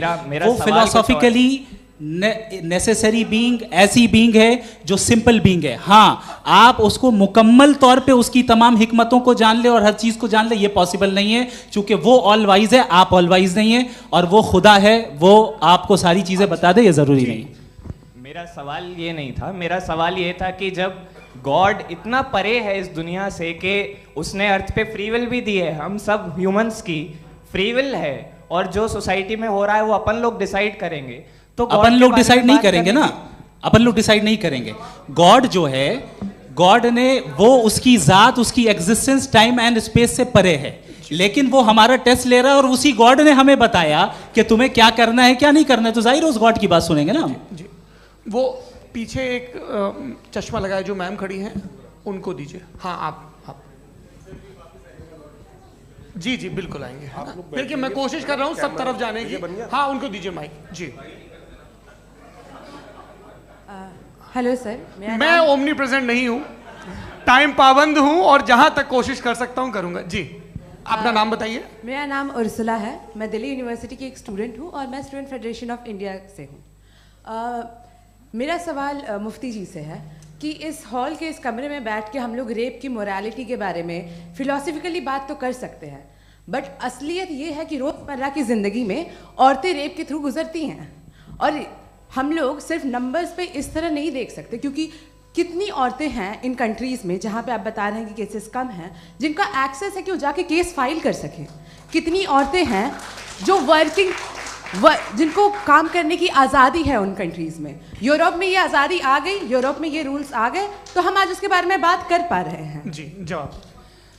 आपने ये कहा कि कमरे में बंद होकर हम लोग इस पर फिलोसफिकली बात कर सकते हैं, लेकिन हकीकत में क्या हो रहा है, वो ग्राउंड लेवल पे क्या हो रहा है जो बहुत गलत हो रहा है, और वो सफ़र कर रही हैं। आई एग्री, बहुत गलत हो रहा है, और जो गलत हो रहा है उसको हमें रोकना है। और क्यों रोकना है, वो गलत क्यों है, हमारे पास इसका ऑब्जेक्टिव फाउंडेशन है, इनके पास उसका ऑब्जेक्टिव फाउंडेशन नहीं है। मैं ये कहना चाह रहा हूँ कि जहाँ पे भी जुल्म हो रहा है, जहाँ पे भी औरत पे जुल्म हो रहा है, या उसकी इज्जत लूटी जा रही है, या उसे तकलीफ पहुँचाई जा रही है, और सिर्फ औरत नहीं, किसी इंसान के ऊपर भी जुल्म हो रहा है, तो उसके खिलाफ खड़ा होना, ये मॉरलिटी हमारे पास गॉड के पास से आई है। वरना जावेद साहब तो कह रहे हैं कि जो है मेजॉरिटी डिसाइड करेगी, तो मेजॉरिटी तो कभी भी बदल सकती है। क्या आप नातू? हाँ। ये थोड़ी सी आपको गलतफहमी है। मैं अगर मेरे जुमले से ये मदनत निकला या मैंने कहा, तो ये जुमला मैं वापस लेता हूँ। ये मेरा मतलब ही नहीं था कि मेजॉरिटी डिसाइड करेगी। मेजॉरिटी डिसाइड करे तो दुनिया में बड़ी, वैसे आपने कहा था ये जुमला। अच्छा, हो सकता है, मैं मान रहा हूँ, बाद में रिकैप कर लेंगे। अरे एक सेकंड, मैं अपनी एक्सप्लेनेशन देता हूँ। मुनासिब बात यह है कि हम सब के सब दिल में जानते हैं कि क्या अच्छा है क्या बुरा है, हमें पता है अच्छी तरह से। जो लोग बुरे काम करते हैं उन्हें भी मालूम अच्छा क्या है। यही तो सवाल था हजरत कि फिर ये मोरालिटी आई कहाँ से? Cross examination. हाँ जी, हाँ। मोरालिटी साथ रहने की डिजायर से आई है। यानी साथ रहकर जो कुछ कह दे, जो कुछ कर दे, वो हो जाएगा? नहीं नहीं, तो आप कायदे से रह ही कर सकते हैं जब तक लोगों में मोरालिटी हो, वरना क्यास हो जाएगा। ये आपको कैसे पता? जी, हमने देखा ना जहाँ मोरालिटी का क्यास हो गया, हम देखते हैं। कहाँ पे देखते भाई? हैं? दुनिया में। आप जो कह रहे हैं, आप कहीं पे अगर गलत हो रहा है तो उसको आप गलत देखिए। आप एपिस्टेमोलॉजी की बात कर रहे हैं, मैं ऑन्टोलॉजी की बात कर रहा हूँ। मैं इस बहस फाउंडेशन के बाद क्या आप दोनों लोगों को चाय पे फाउंडेशन होस्ट करूंगा, वहां पे क्रॉस एग्जामिनेशन कर लीजिएगा। अभी ऑडियंस का हक मार रहे हैं आप लोग भाई। सर जस्ट लोग हैं आप लोग। और ये भाई ये हाँ, उधर आएंगे, इनको उधर जी सर आएंगे। अच्छा सर मेरा नाम लईकुर रहमान है और मैं अलीगढ़ मुस्लिम यूनिवर्सिटी का स्टूडेंट हूँ। और जहाँ तक मुझे पता है कि sir you are also product of Aligarh Muslim University. मैं भी उसी चमन का बुलबुल। हाँ सर, तो बहुत खुशी हुई मुझे जान करके कि मैं आपसे मिलूंगा। सवाल सर, मेरा सवाल ये है, सर सैयद अलैहि रहमा का नज़रिया ये था कि खुदा के वजूद को अक़ल के दायरे में रह कर के तलाश करना, न कि पूरी तौर से उसका इनकार कर देना। Sir how will you define it? नहीं, तो ये तो आप इन्हें बताइए। ये सवाल आपसे खुदा का वजूद साबित कर रहे हैं। तो सर आपने इनकार कर रखा है, इस वजह से मेरा क्वेश्चन उन्होंने यही सर से एक सेकंड, सर सैयद ने यही कहा ना कि अक्ल से आप खुदा के वजूद को साबित नहीं कर सकते, यही कहा ना भाई। वो उन्होंने कहा कर सकते हैं और वो कर दिया गया आज। वो फोन दो। तलाश करना या साबित करना अक्ल से नहीं हो सकता। अरे सवाल तो सुन लीजिए जी। अक्ल से नहीं हो सकता है, यही कहा ना आपने। अक्ल से हो सकता है। अरे वो यही कह रहे हैं भाई, आप बता रहे हो सकता है, वो तो कुछ और। आप अगर सर देखो नौजवान फोन ले लो, वो इतनी कमाल की यूनिवर्सिटी है। अरे भाई दे दो ना जरा, एक मिनट दे दो भाई, मेरी बात सुनो, माइक पे बोलो ताकि जो लाखों लोग देख रहे हैं। माइक दे दो ना। अरे देंगे ना माइक, तुम ठहरो तो। हाँ सर, मेरा सवाल ये था कि सर सैयद अलैहि रहमा का एक नज़रिया था अपना कि खुदा का जो वजूद है उसको अक़ल के दायरे में रह कर के तलाश करना है, न कि पूरे तौर से इनकार कर देना है। ये उनका कॉन्सेप्ट था। लेकिन मेरा सवाल ये है कि आप इसको कैसे डिफाइन करते हैं, एक्सप्लेन कैसे करेंगे? मैं आपसे जानना चाहता हूँ, क्योंकि you are the product of Aligarh Muslim University. मुझे अक़ल के दायरे में रख के मैंने बहुत तलाश की, मुझे मिला नहीं। हाँ ये इधर वो चश्मा लगाए जो, हाँ उनको दे दीजिए। जी जी फटाफट पूछिए, बस 5 मिनट है, 5 मिनट में खत्म हो रहा है। हाँ अस्सलाम वालेकुम मुफ्ती साहब। एंड मेरा सवाल जावेद अख्तर साहब से। क्या नाम है आपका? अरे भैया सब मुझे पूछ रहे हो।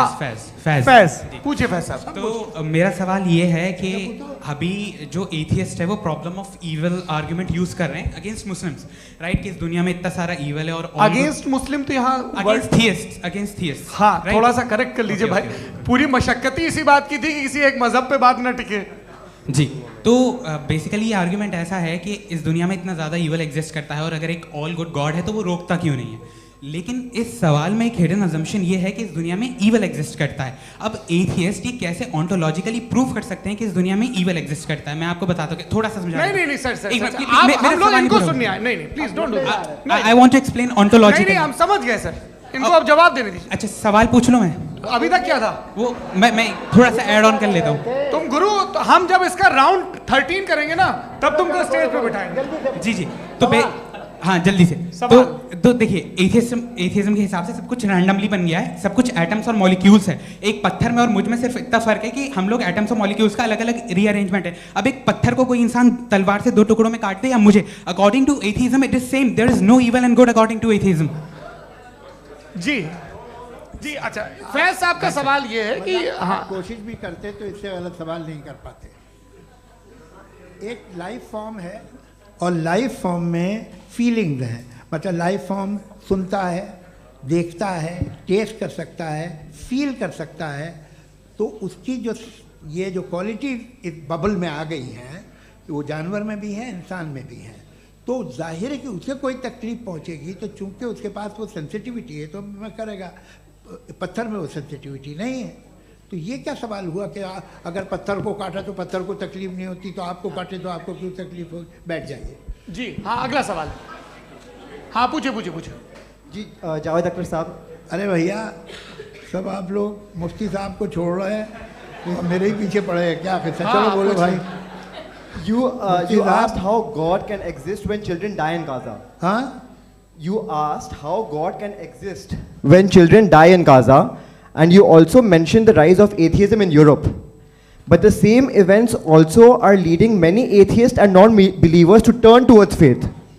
How do you interpret this contradiction, where suffering pushes some away from God, yet brings others closer to belief? देखिए, आपको एक बात बताऊं, दुनिया परफेक्ट तो कहीं भी नहीं है, हर जगह कुछ खामियां हैं। बेटा एक मिनट, आप ही को कहेंगे, देखो वो तो कुछ खामियां, कमज़ोरियां, खराबियां सब जगह है।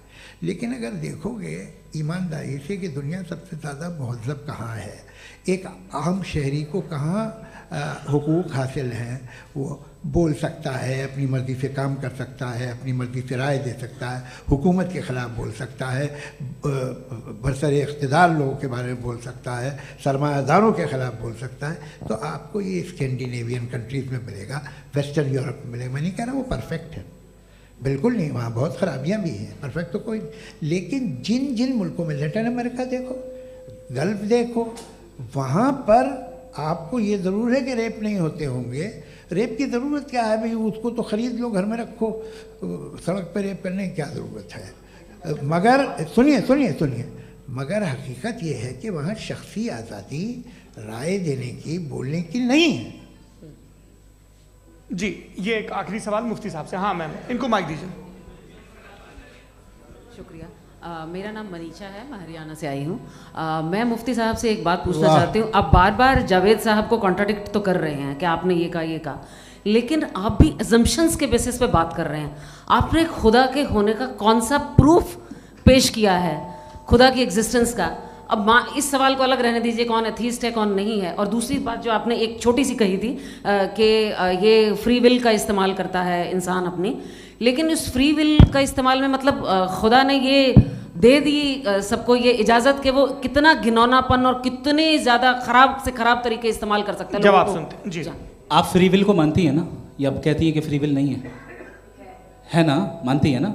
तो अब आपके पास इसका कोई एक्सप्लेनेशन नहीं है कि अगर एक इंसान उस फ्री विल का इस्तेमाल करके गलत काम कर रहा है और बच के अच्छी ज़िंदगी गुजार के निकल जा रहा है, उसका कोई रिकम्पेंस नहीं है।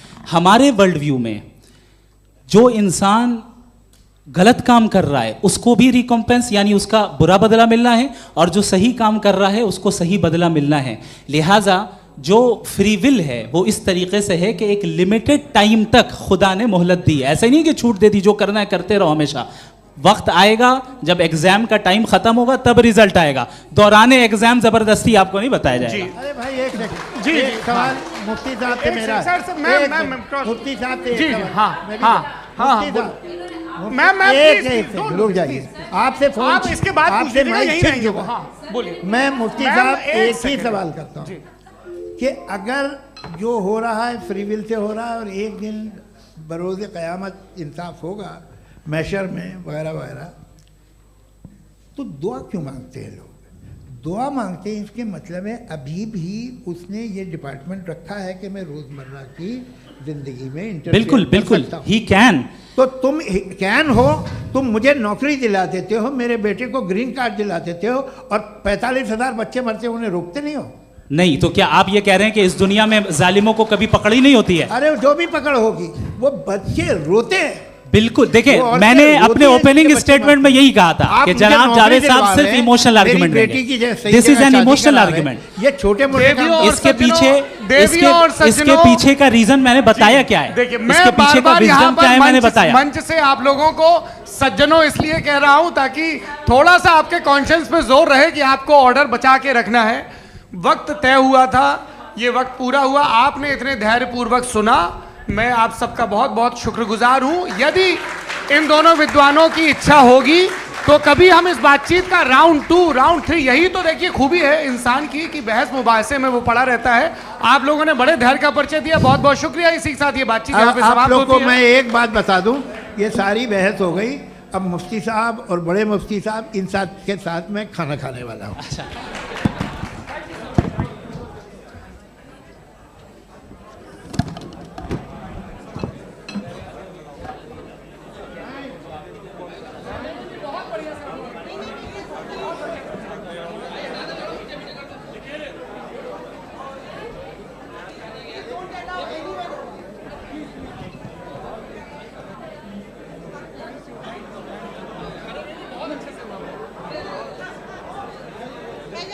Thank